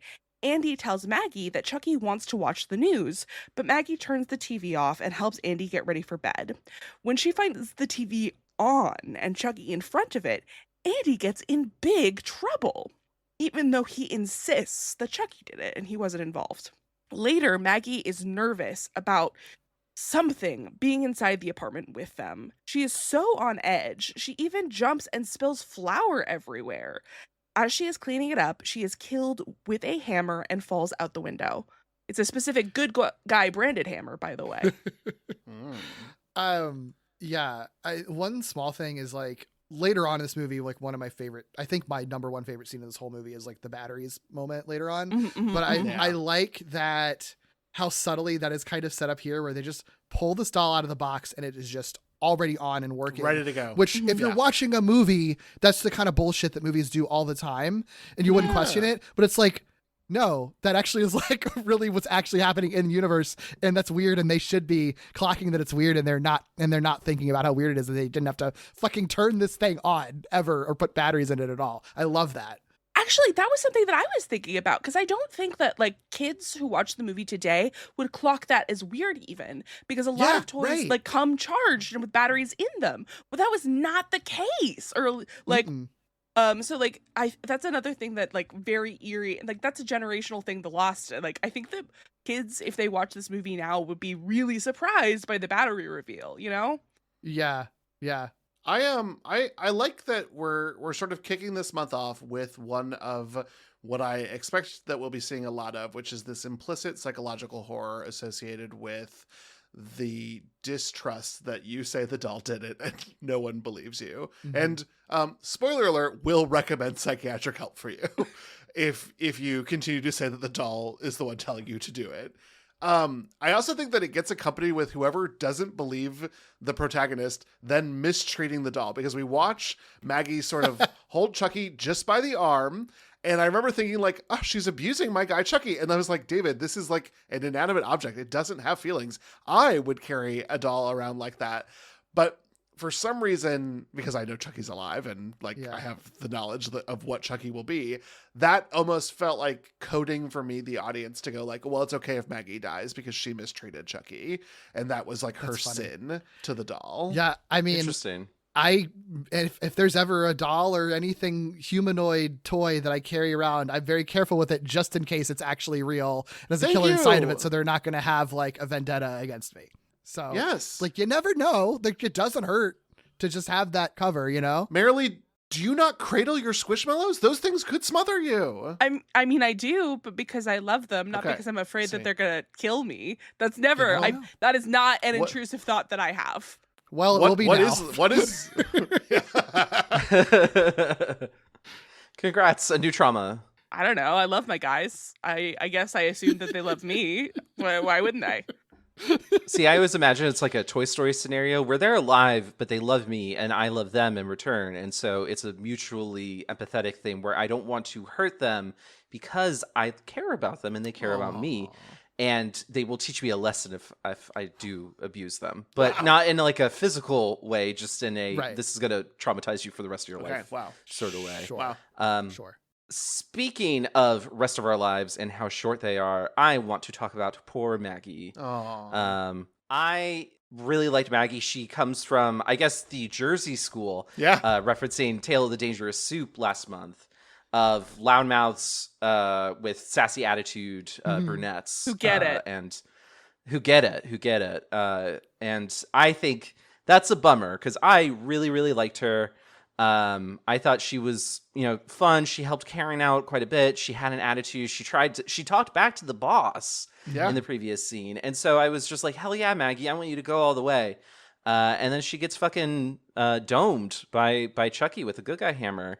I always get sad when that happens because I like Maggie. Even though it's like a really cool like fall and then she crashes on the car outside. But to me, I think the scene works better if it were actually campier, because it's pretty campy to be killed by a child's toy hammer and then fall out a window because you slipped on the flower, But I feel like it's not played up enough, like it doesn't feel heightened enough, so it just kind of feels more of like a straightforward murder. And then when a straightforward murder happens in a movie like this, I'm just thinking like a 3-foot doll made of plastic just killed a grown ass adult, and then like the feeling of like reality kind of breaks for me. And so I end up being like, this could have been better. Yeah. I do think that you're putting a lot of context for having been living in a world with the Child's Play franchise where you're very familiar with Chucky, though. And I think this movie was made in a world where you don't necessarily, I mean, chances are from the marketing, you probably know that it's the doll, but you're not meant to know for sure until like halfway through the movie that it is like 100% the doll or what the doll looks like. You're not meant to like, it's a surprise when his face changes and stuff. So I think that like from the perspective that like, if you're watching this for the first time, and this is the first time this movie has ever, that any of these movies have ever happened, part of the mystery is like, what the fuck? How is the doll going to kill people? What does it look like? Is it actually the doll? Is there going to be some weird twist? And sort of part of that in this first half of it, I think is meant to cover for that. And I do think that is unsettling, that you don't really understand like what is even happening. And so it can be a little bit even more of a surprise when it's just like, oh, that was a fucking doll the entire time that just ran up and did that, So I don't know. So I think it still works for me. I'm going to push back just a tiny bit because like the alternative is that it's Andy, who's 3.5 feet tall, that killed her. And I find that even less realistic than having seen a serial killer put his consciousness into the doll. Well, it's interesting you said that, Tyler, because that actually was my read the first time I watched this, was that the soul of Brad Dourif was living in the Chucky and then got transferred into Andy, and that's why he was on a killing spree. Oh. And that is why his footprints were in there. And I thought this was like a Friday the 13th thing, where the first one was different than the rest of them. And it is, but it was not the movie that I was doing. And once Brad Dourif reveals himself in the Chucky doll, then it that sort of first thing that I was going through was sort of a wash, but I do think it's why the second viewing was not as enjoyable as the first viewing, because I was doing exactly what Derek said, which was being like, what is happening right here? Mm-hmm. What is happening with this first sequence? And I think a lot of that comes down to how that first murder is shot and sequenced, because we are doing it with, I guess, Chucky's POV, but we're never seeing Chucky. We're only seeing Maggie, and we're really selling the tension of this. And I find Maggie's tension to be very, very, very contagious in this moment. I am just as tense as she is. I do scare myself when I'm in the apartment by myself. I think that we did a really good job with this. And I do think that with the context of what Child's Play would be, I too, like Tyler, would like this to be campier. I am a little like, did you slip on the flower? Does a single hammer blow knock you out a window? We're doing some things with physics here that, would make Gary's mod blush. Yeah. But I do think that like it did work, and it raised the stakes, and it pushed the tension forward. And in the A24 Chucky, we wouldn't have had this death at all. And so I like it. I like that it's here. Yeah. I have this pet theory that I've been working on for a while now, that that the secret sauce for slashers in particular, but a lot of different horror movies, is that they're like secret mysteries. Because that's the thing, Right. like, especially in a slasher, you are trying to figure out who is the killer and like what is going on. And that's why a lot of slashers in particular become supernatural slashers, because once you reveal who the killer is, if they're already dead, you have to do, and that's why Scream is so different. It's because it stays true to the whodunit format, because it's a different killer every time. And so like what you guys are talking about, like the mystery of it, is just really nicely ironing into my theory here. Thank you for all these test subjects. This is the only movie that can be any sort of mystery, because once the cat's out of the bag with Chucky, you're coming to every movie for Chucky. Exactly. Like as this, you always do with like Jason and Freddy. It's the mystery that is what's making the first movie different than anything else, because they drop the mystery element. Yeah. Well, when Karen arrives home, she is horrified to discover that her home is a crime scene. Detective Norris explains that Maggie fell out the window and asks Karen to explain the small sneaker marks in the counter on the flower.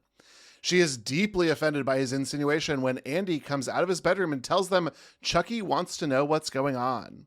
Norris catches sight of Andy's distinctive good guy PJ sneakers and starts to ask about them when Karen asks them all to leave. Andy goes back to bed, but notices the flour all over Chucky's shoes, which happen to have the same tread patterns as his PJ sneakers. When he tries to tell Detective Norris and his mom about it, he gets sent back to bed, as no one believes him. Poor little guy. Norris tries to give Karen his number in case she thinks of anything, and is firmly kicked out. In the hall, Norris compares notes with Detective Santos and makes sure to rush the lab tests on the good guy branded hammer that was found in the kitchen. I love that Andy is smart enough to be like, oh, fuck, this doll's alive and killed this lady. Hey, everyone, fuck this doll. This guy's alive and killed this lady. Like, he's not trying to protect his friend or everything. He's just like, oh, I don't want any of this shit. I didn't sign up for this. Like, I love that. Because I do feel like a lot of other stories like this kind of try to, milk a lot out of its connection with the doll. This kid's like, no, fuck this, man. No. I like Maggie. I don't want this. Yeah, and in a later scene in the police office, Andy's gonna say, like, you said if I said anything that he would kill me, and so you can kind of infer that this happened in between, like in the next morning to get him to go to the school after everything, because again, like the way that he looks at those sneakers and is like, that's flour on there. They wanted to know about shoes and flour, and so he went to go tell them. What a great call out. Here's my thing. I can't watch this scene without being distinctly horrified at the concept of PJ sneakers. Oh, yeah, my what the hell? Well, they would be footies on a normal set of PJs, and I assume the good guy footies are just shaped like sneakers. They're like just like slippers, except that they're full thing and you're supposed to sleep in them. I simply can't get behind it. They definitely have rubber soles on them that would imprint. That's, I think, what makes it weird. Yeah, it's one of the many things that make it weird. I hate them. I have seen and worn pajamas with footies that had like either plastic or rubber on the bottom that were designed either to help you grip or as part of some sort of shtick. And I love these sneakers. Yeah, right. That's the thing. I know, like, like hospital socks that you'll get that have like the grips on them. I know what you're talking about, but I think that this is like, it looks like just a sole of a shoe, and it would have to be in order to like, because they are suspecting that it's making the imprint in the flower. It would have to be pretty thick. So pretty thick. I think the Good Guys corporation just made some pretty horrendous products is really what it is. Yeah. they made hammers that could kill a lady. Like, I feel like they're making some pretty off the wall products here. Yeah. And how many other deaths are they responsible for with their wasteful corporate management? Mm-hmm. The real bad guys in this movie, Reagan and the corporation that makes the Good Guy dolls. Yeah, honestly, Good Guy Corp. The second one goes hard on that. So yeah, it does. Yeah, it absolutely does. Yeah, I'm so excited for what awaits me, but I had to be good and wait till this conversation was over. So I will dive into this. You're gonna love soon. it. You're gonna love the babysitter character in the second movie too. Yes, fucking sick. Yeah. Can I also say how refreshing it is that Karen is like immediately coming to her son's defense? Because I think in a weaker movie, the mom would also just be like, well, the handsome detective told me this, so who am I really going to believe? Yeah. And because there is like a weird little emphasis that we haven't touched on, that there's kind of like almost a romantic subplot where it seems like the guy is trying to get, like, the detective partner is trying to get the detective to go with Karen. And they have, like, I don't know, it's strange, but I'm gonna send that over to Tom Holland for that. Yeah. But it's just nice that Karen is a mother who is like, I don't know what to believe, but I'm telling you right now, my son is not involved with this. And I really appreciate that. She's a very good mother. This is one of the greatest mothers that we've covered so far in Fear Code. Yeah. Catherine Hicks is so good in this too. Like, Truly. like, it's a bummer that she got trapped in like seventh heaven hell for such a long time. Though, she got collected all the paychecks for it that she could ever get. So good for her. Yeah. But like, she's so fucking good in this. Didn't they do her dirty for the second one? Like, she said she didn't want to come back, and they it wasn't like they weren't like, it wasn't like an intentional jab or anything. I think it was like a combination of like, they couldn't figure out how to like make her make sense in the plot, and she didn't really want to come back for like a brief scene or whatever. So she's kind of written out. It is rectified in future movies that they reference that she's doing fine. Good. Like, Hicks never comes back. I don't think there's any bad blood or anything between her and the movies, but she never comes back. But she in canon is established off screen as doing fine and living her life and having a great time. So, I like that. Yeah. I like that. We should add, spoiler alert, Karen doesn't die at the end of the movie. Yeah. Well, speaking of Karen is going to go talk to Andy, and she hears him talking to someone. But when she opens the door, it's only Andy and Chucky. Andy tells her that Chucky says all kinds of things, like his real name is Charles Lee Ray, that he was sent down to look after Andy from heaven, and that Maggie was a real bitch who got what was coming to her. Horrified, naturally, Karen tries to make Andy understand that Chucky is just plastic. And then at first he insists Chucky is really alive, Andy relents and promises to stop making up stories. Karen leaves the room, but waits just outside the door, listening. Andy dejectedly tells Chucky that he was right. She didn't believe him, and Chucky moves his head and looks for her shadow under the door before replying with one of his standard good guy phrases. I'm going to tell you, this is where I got turned around on Alex Vincent.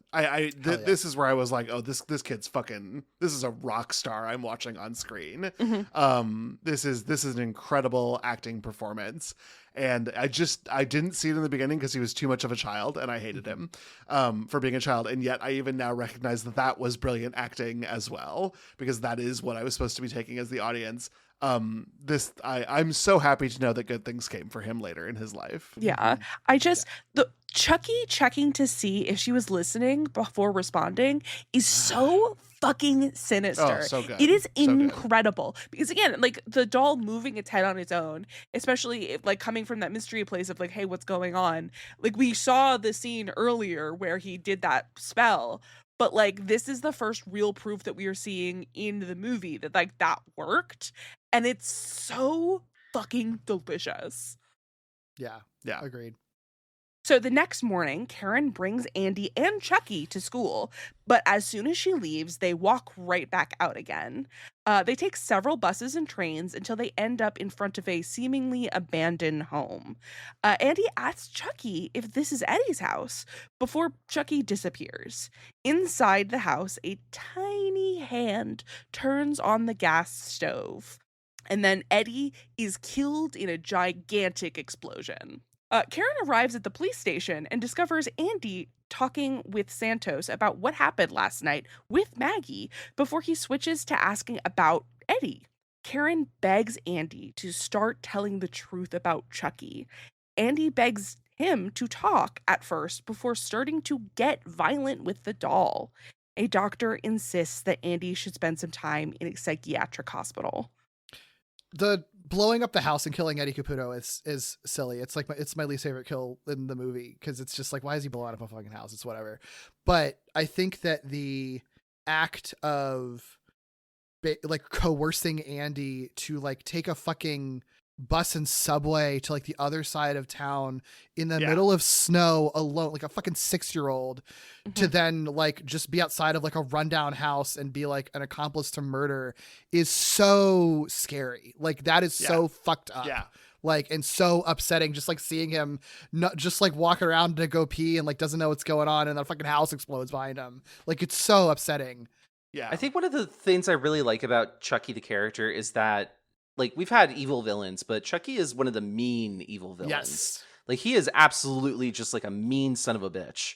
And there is no changing that fact about him. And I think that's one of the reasons why people like him, because that can also be really, really funny. But I think it also just like you're talking about how like scary it is to send Andy out from like the Chicago suburbs out to the sticks, like on his own, on multiple trains, multiple buses. That is really fucked up. And it's really like as an adult, especially, I think that's extra emphasized, because you're just thinking like, oh my God, Andy is in so much danger, not just from like, you know, having an evil murderous doll by his side, but also because he's being coerced into doing things by the evil murderous doll. And there's just strangers all around. And this is like peak stranger danger time in America. So like that whole PSA going around. So I think like it works on so many levels until you get to the house. And then I think the house stuff is silly. Do you think that if someone just on the street had like attacked Andy or tried to kidnap him, that Chucky would have protected him because Chucky did need someone to coerce, to be coerced as his transportation and like to have access to stuff? I'm with Derek. I think Chucky would have defended this child only for as now. A tool. Only for like, now. As a tool. As a tool. Like he as a needs tool. him there as a tool. Yeah. As a tool. Because I do think that he's a lot different than Art the Clown. This is not a nihilistic villain figure. This is a villain who has a motivation. The motivation is like stupid evil, but he will do everything he needs to accomplish the motivation. And so I think Derek's question is well put and helps us determine who the character of Chucky is. Yeah. No, like I Very true. get and I respect that. I think honestly one of my favorite parts about Chucky the Killer Doll is that it's Charles Lee Ray, actual evil human man with like real motivations. And I just think that he's so fun as like this absolute fucking asshole. Do I think that the Eddie Caputo kill is the worst in the movie? Yes, I absolutely agree with you. Did I try so hard to get out of talking about this scene when I was doing the write-up notes, but it was ended up being too important for why he was in the police station? Yes. Do I think that the house blowing up is cool? Also, yes. I contained multitudes. That's true. It's a good effect. Good practical effect. I was like, you monsters. This is some great cinematography in this house. I am sorry. Like, I hate some of what we do to get here, but we are doing some really good horror movie things in this house. Yeah. It is tense. I don't really care about Eddie, so I don't care that he dies in the same way that I cared about Maggie. Right. But I do like the little hand turning the stove. I did think that was silly. Effective. I loved all of the use of weird angles in this like set that they had for the house, or a real house if it were filming on location. I didn't like the scene, but I really liked watching it. Sure. Because I thought that it was good art for a horror movie, for this horror movie. Tom Holland is a good director. He's as good of a director as he is as a Spider-Man, you know? So, yeah. Apologies to Tom Holland, actor and director, but we are not going to stop making that joke. Yeah. Come on the podcast. come on the podcast if you've got beef with us. I'm also going to say I had to watch it 2 times to make sure that my thesis on this was correct, but we are only playing the "You're in Danger" spooky background music when showing actual trains and buses that this boy is on. Whenever we actually show the kid and Chucky together, it's like other things are going on, but we are playing the scariest "You Should Be Scared" music when you look at a subway car. And I was like, what is this fucking car propaganda that has been shoved into this film? The true evil is public transportation. Fucking Reagan, I'm telling you, he is the bad guy in this whole fucking movie. Yeah. Like when fucking Chucky is whispering little things in the kid's ear, it's just like, oh, don't worry about it, Andy will be fine. But when we have to watch a bus transfer happening, it's like, dun-dun-dun-dun-dun-dun-dun-dun. Although, like, you know what Karen does also ride the bus like explicitly to and from work, and she's like a good person in this. Yes, so I think it's a little true. more neutral. That's It's true. more like good and evil can both use public transit. So actually, it's an endorsement that public transportation is for everyone, whether you're a killer Yes. or not. Deserves our tax money because everyone can use it. It's inclusive. Yeah, it's I was going to say, your tax dollars at work for good and for evil. Just like in real life. I do actually want to add on to that before, because I definitely want to talk about this police station scene. Yeah. Mhm. Like, I think part of that, I think, Marilee, you kind of hit the nail on the head, because the division to me with the public transit being good or evil is that the public transit that we see Andy and Chucky on is like covered in graffiti. It's dirty. Sure. It looks very run down. Andy then is going to a very run down place that has been just, it's full of the unhoused and stuff like that. And I think it is just like, oh, it's so dirty. The city is gross. And it's gross because there's gross people living there. So it is like very much that classist thing. And it feels like Holland trying to take like a shortcut just to, tell the audience visually, Andy is in a bad situation, not just with the music, but also the actual environment that he's in looks like an unsafe one in comparison to the cleaner, more like, I guess, wealthier part of Chicago that he lives in, even if Karen is not, wealthy. It's I mean, and the movie deploys that a couple of times, I think. And it's like, it's very 1988. Thank you. Doing a movie about yeah. Chicago, especially, so Yeah. it's not surprising. I understand why it's there, and I don't even like blame them for doing it, because that's what fucking every movie did. Yeah, But true. I think it's really good to call it out, because I do think this, and then like some of the stuff with unhoused people later on, it's like it definitely It's not a good look. Doesn't look doesn't feel good now. Yeah, But to the 80s of it all, that was the Right. paint that was coming out of the tube. Yeah. Like, every movie, exactly. yeah, Every movie. Yeah. Can we talk about that police station scene though for a little bit? Yeah. Because seeing Andy, a 6-year-old child, being interrogated alone. dude. Yeah. Oh my God. Well, it was also the 80s, Marilee. I don't know what to tell you. At the Sure. very least, But it's still- they had a child psychologist, I guess, on the other side of the glass, which I suppose maybe was nice of them, but and not guaranteed. But like, it felt so wild. I'm now thinking of that Michigan law firm. I think it's Michigan that the 2 lawyers made a video for, and they just said like, if you ever are in like a protest, shut the fuck up. Yeah. If police try to ask you stuff, shut the fuck up. And I'm just thinking to Andy, you don't have a lawyer present. Shut the fuck up. Yeah.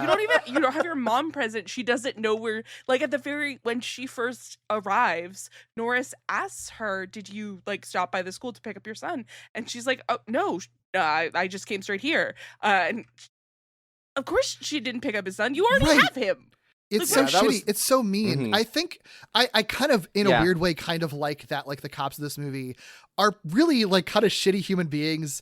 Oh yeah. And Norris only changes his tune at all until he's like sees on no uncertain terms that Chucky is a living doll. It's like, oh fuck, these people are right. Never mind. And then fully makes like a 360 or 180 from that. But like up until that point, like every fucking sequence he has, it's like, oh my God, dude, you're such an asshole. Like, you have a fucking crying mother, and like her child's life is being ruined. And like, he's just sort of like, I don't know, lady, you sound crazy. Like, whatever. Like, it's, it's fascinating. Typical. Yeah. Yeah. I hope you get stabbed in the dick later.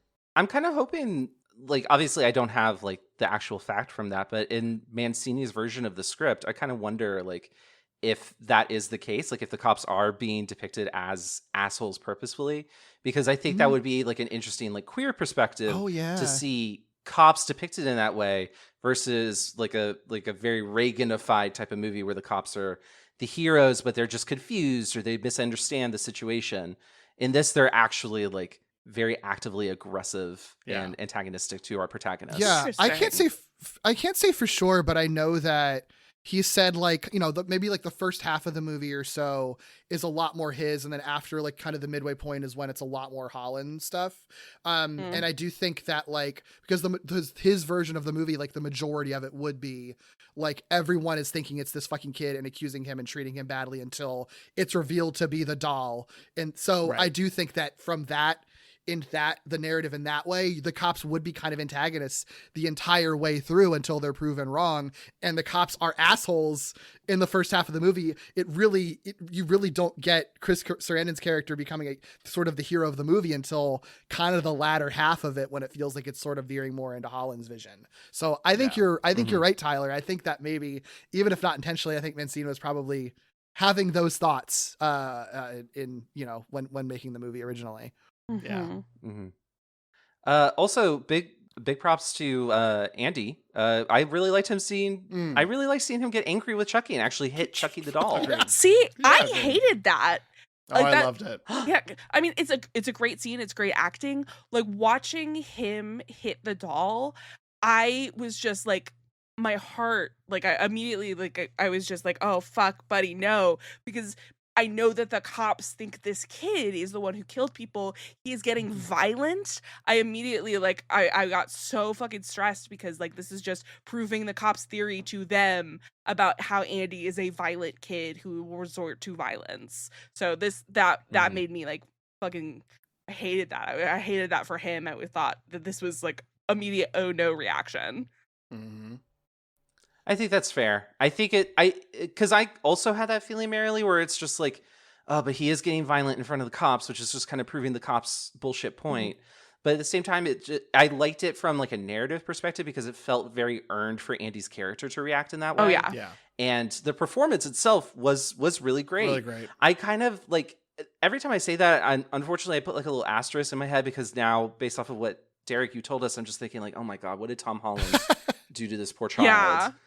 To like get some of these reactions, especially the Andy sobbing near the end of the movie. I will say that like once Tom Holland's out of the picture, Alex Vincent is still good. So I do think that these performances you still can attribute to Alex Vincent is just a good child actor, regardless of Holland, you know, menacing him a little bit, you know? Yeah. Well, Karen brings Chucky home without Andy and tries to get Chucky to talk before starting to laugh at herself. In the kitchen, she examines the good guy's box before discovering that the batteries were included, but not installed. Instantly realizing what that means, Karen tries to get Chucky to talk again, even threatening to throw him into the fire if he doesn't. Chucky does more than talk. He attacks her and then escapes. So fucking good. So This is good. my fucking favorite scene in like this whole fucking franchise, honestly. It's so I agree. I like the sort of ups and downs of it, because I like that she is at such a low spot that she's just like, fuck it, what if this doll is real? I don't fucking know. And is like yelling, like, say something, you little bastard. Realizes how insane that is, like calms herself down a little bit, only for the fucking batteries to fall out of the box, and suddenly all of that is like, shit, I was right when I was at my worst moment. Like, it's so good. It's so good. And the fact that like when she does go back to Chucky, like, and he does the backwards fucking head spin and says, hi, I'm Chucky, wanna play? It's still in the doll voice, but the delivery of the doll saying that is different than any other time that doll's, it's still not Brad Dourif's voice, but it's still a more sinister version of the high-pitched doll's voice, which is such a fucking cool detail. Yeah, agreed. It's so good. This was also my favorite, and I would say sure. this was very frightening. And then she like reaches under the couch and like, don't do that. But she also like needs the answers. Combat though, roll. Is the thing. That's the thing that I like about it, is that like like other horror movies, I think would play the scene and you just be like, get the fuck out of there, girl. What are you doing? Throw it in the fire immediately. Right. But like, she needs this thing to give her answers about what's happening to the son. She needs it to fucking come alive and talk to her. Like, she needs to fucking get it out from underneath the couch. And I love how they've like forced her into a position where she has to be in a position where the doll could kill her and she has to defend herself, you know? Right. Karen ends up going to the police station to try to explain to Norris, but he doesn't believe her either. So she tries to find the person who sold her Chucky in the first place. Norris follows her, and they discover that he found it near the toy store that Charles Lee Ray died in. Karen realizes that Chucky is Charles Lee Ray, but Norris refused to believe her. God, this whole thing is so good. This really is like the heart of the movie in a lot of ways. And I just think that like this, I know that it's a little rough and that some members of this conversation don't really enjoy this movie that much. I think that this is where it starts cooking with gas, and like almost every scene after this is fucking fantastic. You know what I mean? Like, especially Brad Dourif's performance really starts to happen after here, and that's one of the best parts of the whole fucking thing. I really wish that I like could erase my memory of what Chucky looks like culturally to experience for the first time seeing the face change from the original doll to the animatronic. Like, it's fucking so creepy to see that. Like, yes. the way that the skin stretches differently and everything on him and how emotive he is and stuff, like, it's like kind of gross and like kind of, it's like, it's pitch perfect with that stuff. And I think that that's one of the major reasons this movie fucking works is like the decision to not just have the doll just talk and say creepy things and kill people, but to actually have it be like this detailed working puppet and animatronic in that way, and like design his face to be able to be like a lot more like squash and stretch almost in a realistic human way. Like, does it make sense in the context of like the real world of the movie? Absolutely not. But like, whatever, it's fucking magic. Who cares? Like, it's fucking effective, and it's so creepy when you see that change happen. It's also just like on a technical level, extremely impressive effects work. They like nailed it from the first fucking movie. It's really cool. Yeah. Yeah. Cause like that's sort of like those facial expressions, like obviously they become more refined and subtle as the technology progresses. But even here, it's good. like, it's really good. It's really good. They're able to animate so many like micro features, like the eyebrows, the eyes, the eyelids move, the mouth especially is really impressive because like, it's not just like blah, blah, blah, blah, blah up and down. It moves kind of realistically to match the same shapes that Brad Dourif's mouth would make when he's saying the voice lines. And that is very, very impressive for 1988 when they're not really using CGI at this point. Yeah. And I think too, also a thing that's, I think, hard to wrap your head around living in the world with Chucky for so long. Like, you see Brad Dourif at the beginning of the movie, you don't hear his voice for the whole fucking first half of it. This is the moment where you hear Brad Dourif's scary ass fucking voice come out of the doll for the first time. Like, that plus the animatronic features, like, it's kind of like, I wish I could see it again for the first time, because it's got to be kind of mind blowing to experience that, you know? It's just such a well played moment. Yeah, he's a biter. And then he bites her, and that bite looks pretty fucking like, painful. It's so bad. It's gnarly. And then the bite mark that Karen shows off later, it looks really fucking bad. Because like, you know, when she approaches Norris and starts talking about how the doll really is alive and how like it attacked her and all of that stuff, you could, if you were a police officer and didn't believe this woman, you could be like, oh, she's making this up, and like theoretically she could have taken the doll and like given herself the bite mark, right? But like the way that wound is on her arm and how bad it is, you can't even say that because of like, it looks so awful. You can't imagine somebody doing that to themselves using a fucking doll like that. It's just crazy. It's so cool.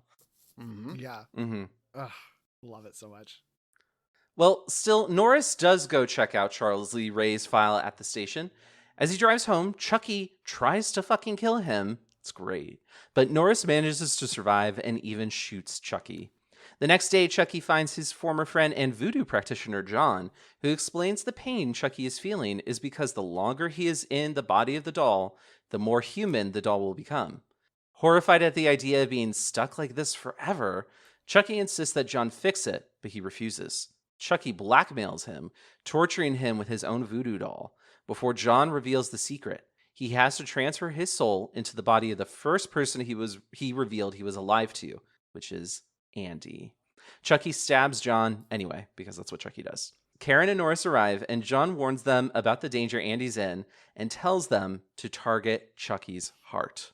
The car scene is so fucking fun. And I think anytime you put someone in a small space with Chucky, like, you're cooking with gas at that point. Like, just like driving a car really fast on a highway while a knife is stabbing you through the seat in the back. Like, what do you do? Like, what the fuck do you even do? Good. You know? Yeah. So good. I love and like that. the moment that he scurries under and like is pressing the gas pedal so that like the Norris can't stop the car, it's fucking incredible. Yeah. I love the car set piece. I think this is really good. I think it's goofy. It's a little campy. Oh yeah. But Chris Sarandon plays it really campy too. Yes. Like his reactions. Agreed. Yeah. Because he's like, oh no, the seat's on fire. I better get my butt away from it. Like it truly is just a little goofy here, but it's really good. And it's effectively shot to be horrifying. Like I do kind of want him to get his balls chopped off, but I don't really want him to get stabbed. And I don't know where this is from, but I do kind of associate Chucky of having this kind of knife. And so it feels kind of good to see him with it. Yeah. Yeah, for sure. Yeah, and you know, I called him Prince Humperdinck earlier. He is that role to me forever. But like the thing is about this particular actor is he is so good at threading the needle perfectly between like serious actor and camp. And like he does that in pretty much every role he's ever been in. And this is just like such a masterclass of that. Yeah. Mm-hmm. Absolutely. So the voodoo practitioner scene. Yeah. Yeah. So it's like, I think, I mean, there's a lot of stuff that I think one problem with it, I mean, like, the racist thing is always going to be there. I think that's a given. Yeah. I think another problem with this stuff is that, like, this is where it's throwing out all the exposition and sort of like, okay, here's the rules of Chucky. Do they make sense? Not really. Is it kind of contrived? Yeah. Like, is it just a way to like give you a way to have the final goal of the movie to end the movie? Yeah. Like, you know, and it just really feels like it's just all kind of shoehorned into this one scene for this one character you've never met before that's dead at the end of the scene. It's a little weird. And again, like Chucky with a knife, awesome. Chucky biting people, awesome. Chucky holding another man's voodoo doll and stabbing it. I don't know, dude. I do think that it is a good kill in that it is really unsettling and creepy to see him using it. I think it's just weird in the context of this movie. Like it belongs in a different movie about like dark magic or something. Agreed. It's weird in the context of this one. Yeah, because you know the movie tries and succeeds, frankly, in playing it very straight, right? Like, sure, it's really frightening. There's this serial killer who's possessing a doll. Fine, weird that that's happened, but this is the only like magic on magic thing, right? It's weird. And it doesn't fit. It doesn't. But like, I guess at the beginning of Doll-cember, we have doll on doll violence. That's fun. Yeah. I don't know. Yeah. Oh, that's doll with doll violence. A doll is holding it. You know, I never even made that connection that it is Chucky a doll holding another doll and using that doll to kill someone. There is something kind of funny there, but you know. Dollception is what we're going with. Yeah. My biggest problem with the scene is how much it fucking ripped. Just from a visual perspective. It's well done, yeah. Wow. Yeah, the things that are happening are the worst parts, but we get so much Chucky emotive acting here, and God, it's a blessing to watch. It is just so fun to watch this. And Raymond Oliver, who plays John, also credited as Dr. Death, he's playing these limb breaks really, really, really well. And they're he's great. Yeah, they're gnarly and great. Yeah. He even gives a pretty good death rattle there at the end. I hate everything that's happening, but I can't hate what's happening on the screen. Yeah. And that's the problem. It just looks great. It looks so good. This is also like the first scene since the beginning where we get a lot of Brad Dourif as Chucky. And so like we are starting to get him really to like chew the scenery and like act in the way that we know that he will. And It's so good. It just sucks that it's also this scene, you know? Yeah. And there's also a line that's so funny in retrospect because of how the franchise goes. But him saying, "You mean I'd have to spend the rest of my life in this body? No fucking way!" And like, bad news, buddy. That's it. You're Chucky forever now. How it goes. It's so funny. Yeah. So at the mental hospital, Andy sees Chucky and he tries to get help, but the doctor doesn't believe him. Chucky is, of course, there. And so he and Andy struggle. The doctor comes back in and he tries to sedate Andy because he thinks he's like having a psychotic episode. But Chucky, again, he's there. He kills him. In the confusion, Andy escapes. Karen and Norris arrive at the hospital and realize that Andy must have gone home. At the apartment, Chucky finally catches Andy and he starts doing the ritual. Before the soul transfer can be completed, Karen and Norris arrive and save Andy. Norris, Karen, and Chucky all fight until eventually Karen traps Chucky in the fireplace, with Andy lighting him on fire. Unfortunately, that's not enough to take Chucky down permanently, beginning another round of attacks until Karen eventually shoots Chucky to pieces. Santos arrives and thinks that they're all pulling a prank on him until Chucky gets up one more time to try and murder him. And then the movie finally ends with Norris actually putting a stop to him. I think another reason I really like Child's Play movies is that like the ends of them are just like fucking Terminator movies. Like it is really just like, we can't fucking kill this doll. Get a hydraulic press on this thing. Right. Let's start in the mental hospital because I do think that this is another chance for me to say like Alex Vincent just killing it here as Andy. This is very, very good. Yeah. Like this is when you said that Tom Holland was like awful to Vincent here. This is the scene that I immediately thought of, and it broke my heart for him because watching this scene, really, it was the way that he breaks down and cries. He's such a little boy, and he's having this big emotion, and it just, I couldn't not imagine my nephew crying like that, and my heart went out to him. And then knowing that was maybe like a little bit real, I can't handle that. Like, answer for your crimes, Tom Holland. Yeah. Come on the podcast. We will yell at you. Yeah. Look, hey, he didn't get any residuals for get as many residuals for sequels because he didn't direct anymore. So, you know, yeah, no, it's good. He's really good. But for a pivot into happier times, Chucky putting an electroshock onto a doctor and then frying him to a crisp. Yeah. No, this is perfect. Chucky did nothing wrong. This is the fate that awaits all of you who practice Freudian psychiatry. Get the fuck out of here. Frasier, you're next. Oh my God.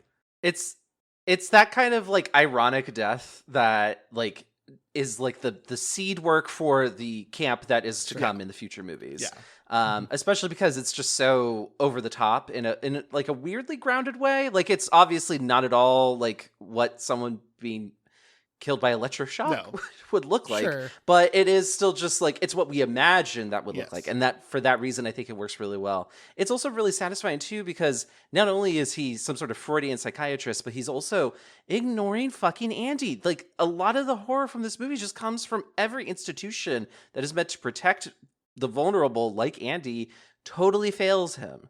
And like so seeing him die is very satisfying because, you know, fuck you, listen to your patients, listen to children that are like in actual emotional distress. So, you know, good on Chucky to do that, even if it was only for Chucky's own ends. Sure. And like further framing Andy, by the way, because that is a scalpel that Andy like held earlier in the confrontation. They're only gonna find his fingerprints on it. And it just really sucks to like I know that they cover this more in like movies down the line, but like picturing Andy's future from here just seems like a bad time. Yeah. Yep. There's another moment of levity before we get to the climax, and that is these old neighbors riding up in the elevator lift. And the woman turns to Chucky, who is just there in the corner, minding his own business. And she goes, "Ugly doll." And then Chucky goes, "Fuck you." Hysterical. My favorite blind thing. My understanding is that Brad Dourif ad-libbed that in the booth. The fuck you. Excellent. excellent, Hell incredible. Legend. Yeah. This is one of the things that I've recognized now that I've been exposed to a lot more horror. You do need a little bit of table setting before the big conflict, because we're not going to have a lot of time for laughs once we're in the apartment. And this is a really, really good way of giving me a little bit of breathing room before we do some really, really haunting stuff with lighting when it's just Andy and Chucky. And then it is, as Tarek said, fucking Terminator here at the end.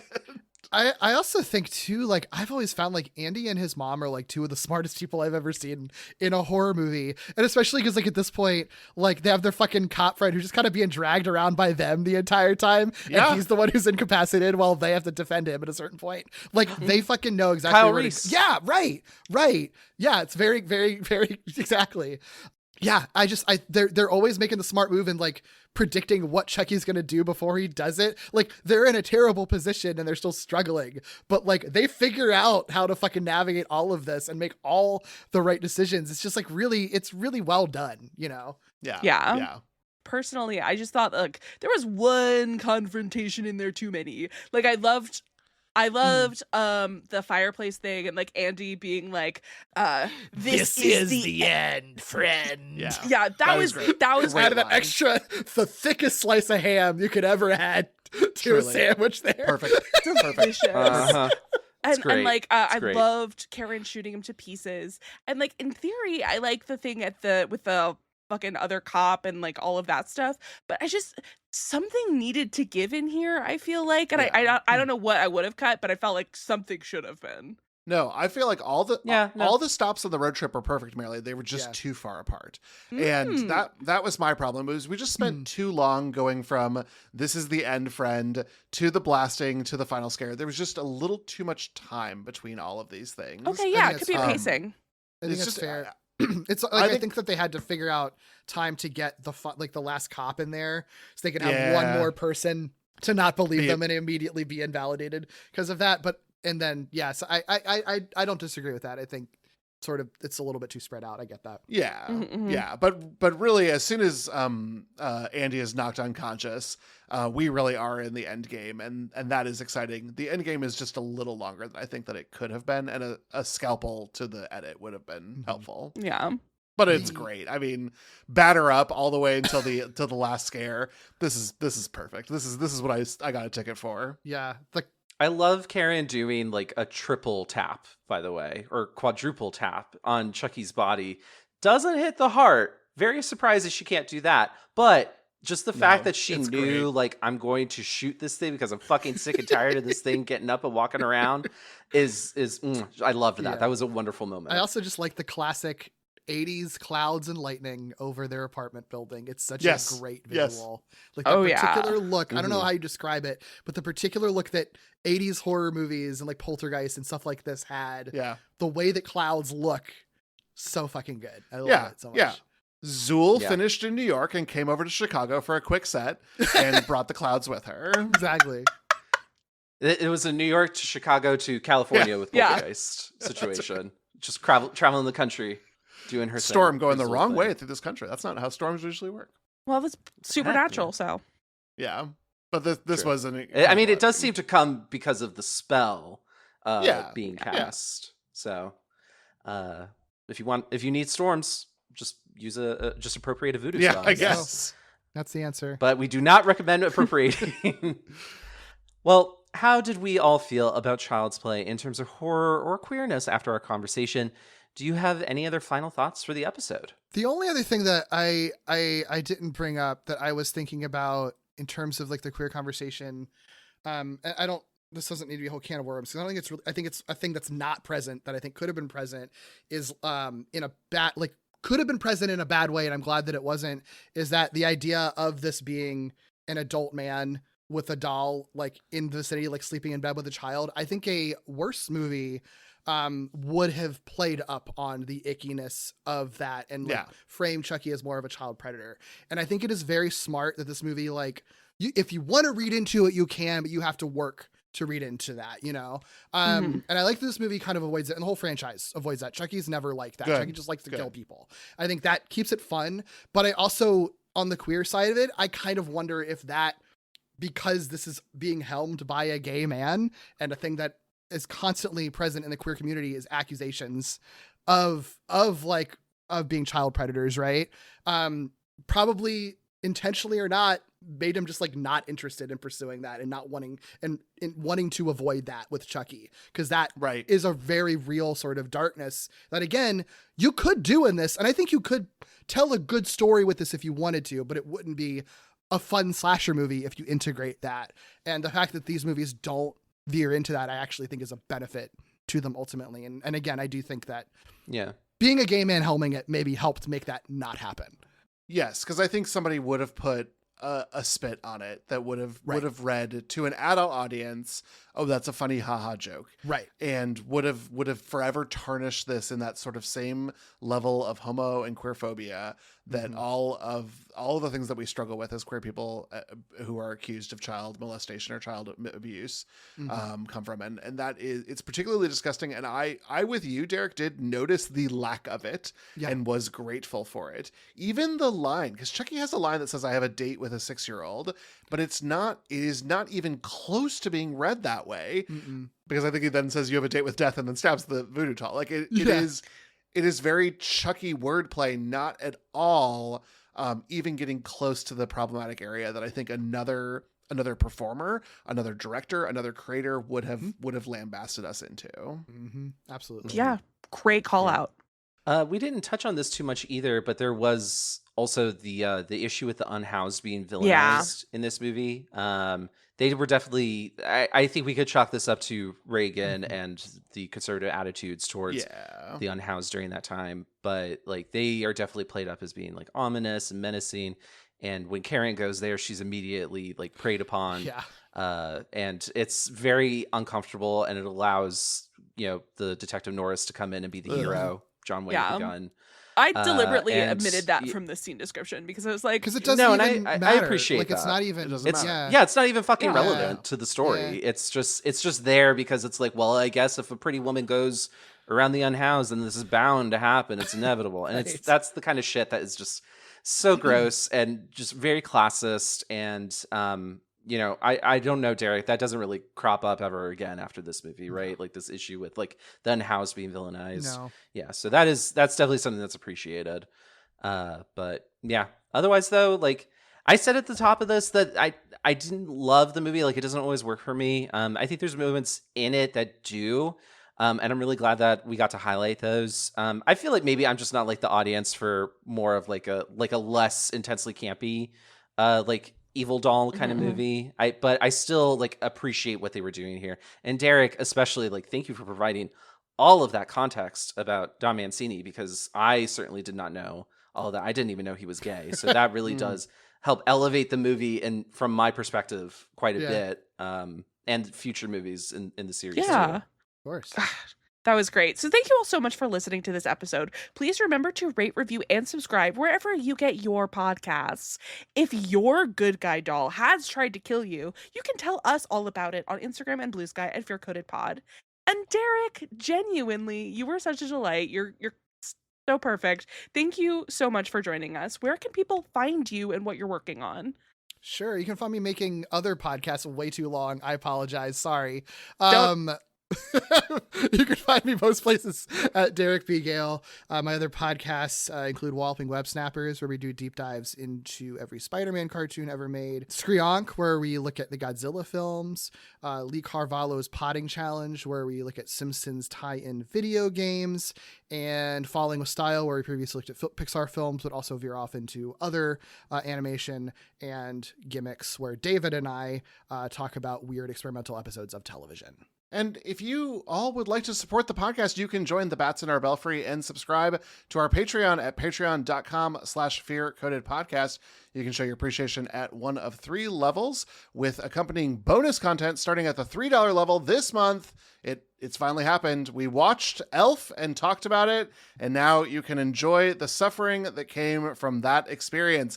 But that is not all that we have for you under the Patreon tree. Starting today, we are celebrating the 12 Days of Sawmas, where we have little essays for you, our patrons, on the Saw franchise. that I have found 12 entries to write about. So you can check all of that out. Those will be available afterwards for free for any of you who are listening who are not part of the Patreon. Just go to patreon.com/fearcodedpodcast. And of course, a little more housekeeping. We have to report on our Fearful Phrases game from November. So last month, Tyler snuck in Will's phrase, heffalumps and woozles, in our Over the Garden Wall episode while discussing themes. And just last week, David used Doug's phrase, this is a Sanrio character, when we were discussing stuffed animals in our episode on Night of the Living Dummy. Fear Coded is a proud part of the Glitterjaw Queer Podcast Collective. If you'd like to listen to more queer media podcasts, and why wouldn't you, check out the full roster of shows at glitterjaw.com. And join us next week as we continue Doll-cember by going back to the Twilight Zone, where we encounter yet another living doll in the episode Living Doll. But for now, we will simply say goodbye. Bye. Goodbye. This is the end, friend. It's the end of the podcast, friend. It is the end. Pleased to meet you, call me Chucky. I'll always be your very bestest friend. You know, pals are hard to come by, but you'll find that I'm a good guy. It's a tub of country crock. Yeah, I had to say that. Product placement. Yeah. Yep. Well, fuck me, I guess. Sorry, guys. Give me A giant tub of oil just plastered on that toast. Not better, Marilee. Ice cream would have been the safer thing to eat. But seeing that giant glob of margarine made me go, damn, I wish I had some margarine right now. Oh, yeah. That's giving me the That's So Raven reverse flashbacks to my childhood with country crock all the time. Crunchy crock. Oh, God. Oh, yeah. That stuff's so Same. delicious. I was thinking about that same thing, and they used to have it like in a little sprayer, too, Oh. so Oh, you yeah. could just spray it on some toast or Yeah. just some white bread. We're so healthy. That was a snack at my grandparents' house. Mhm.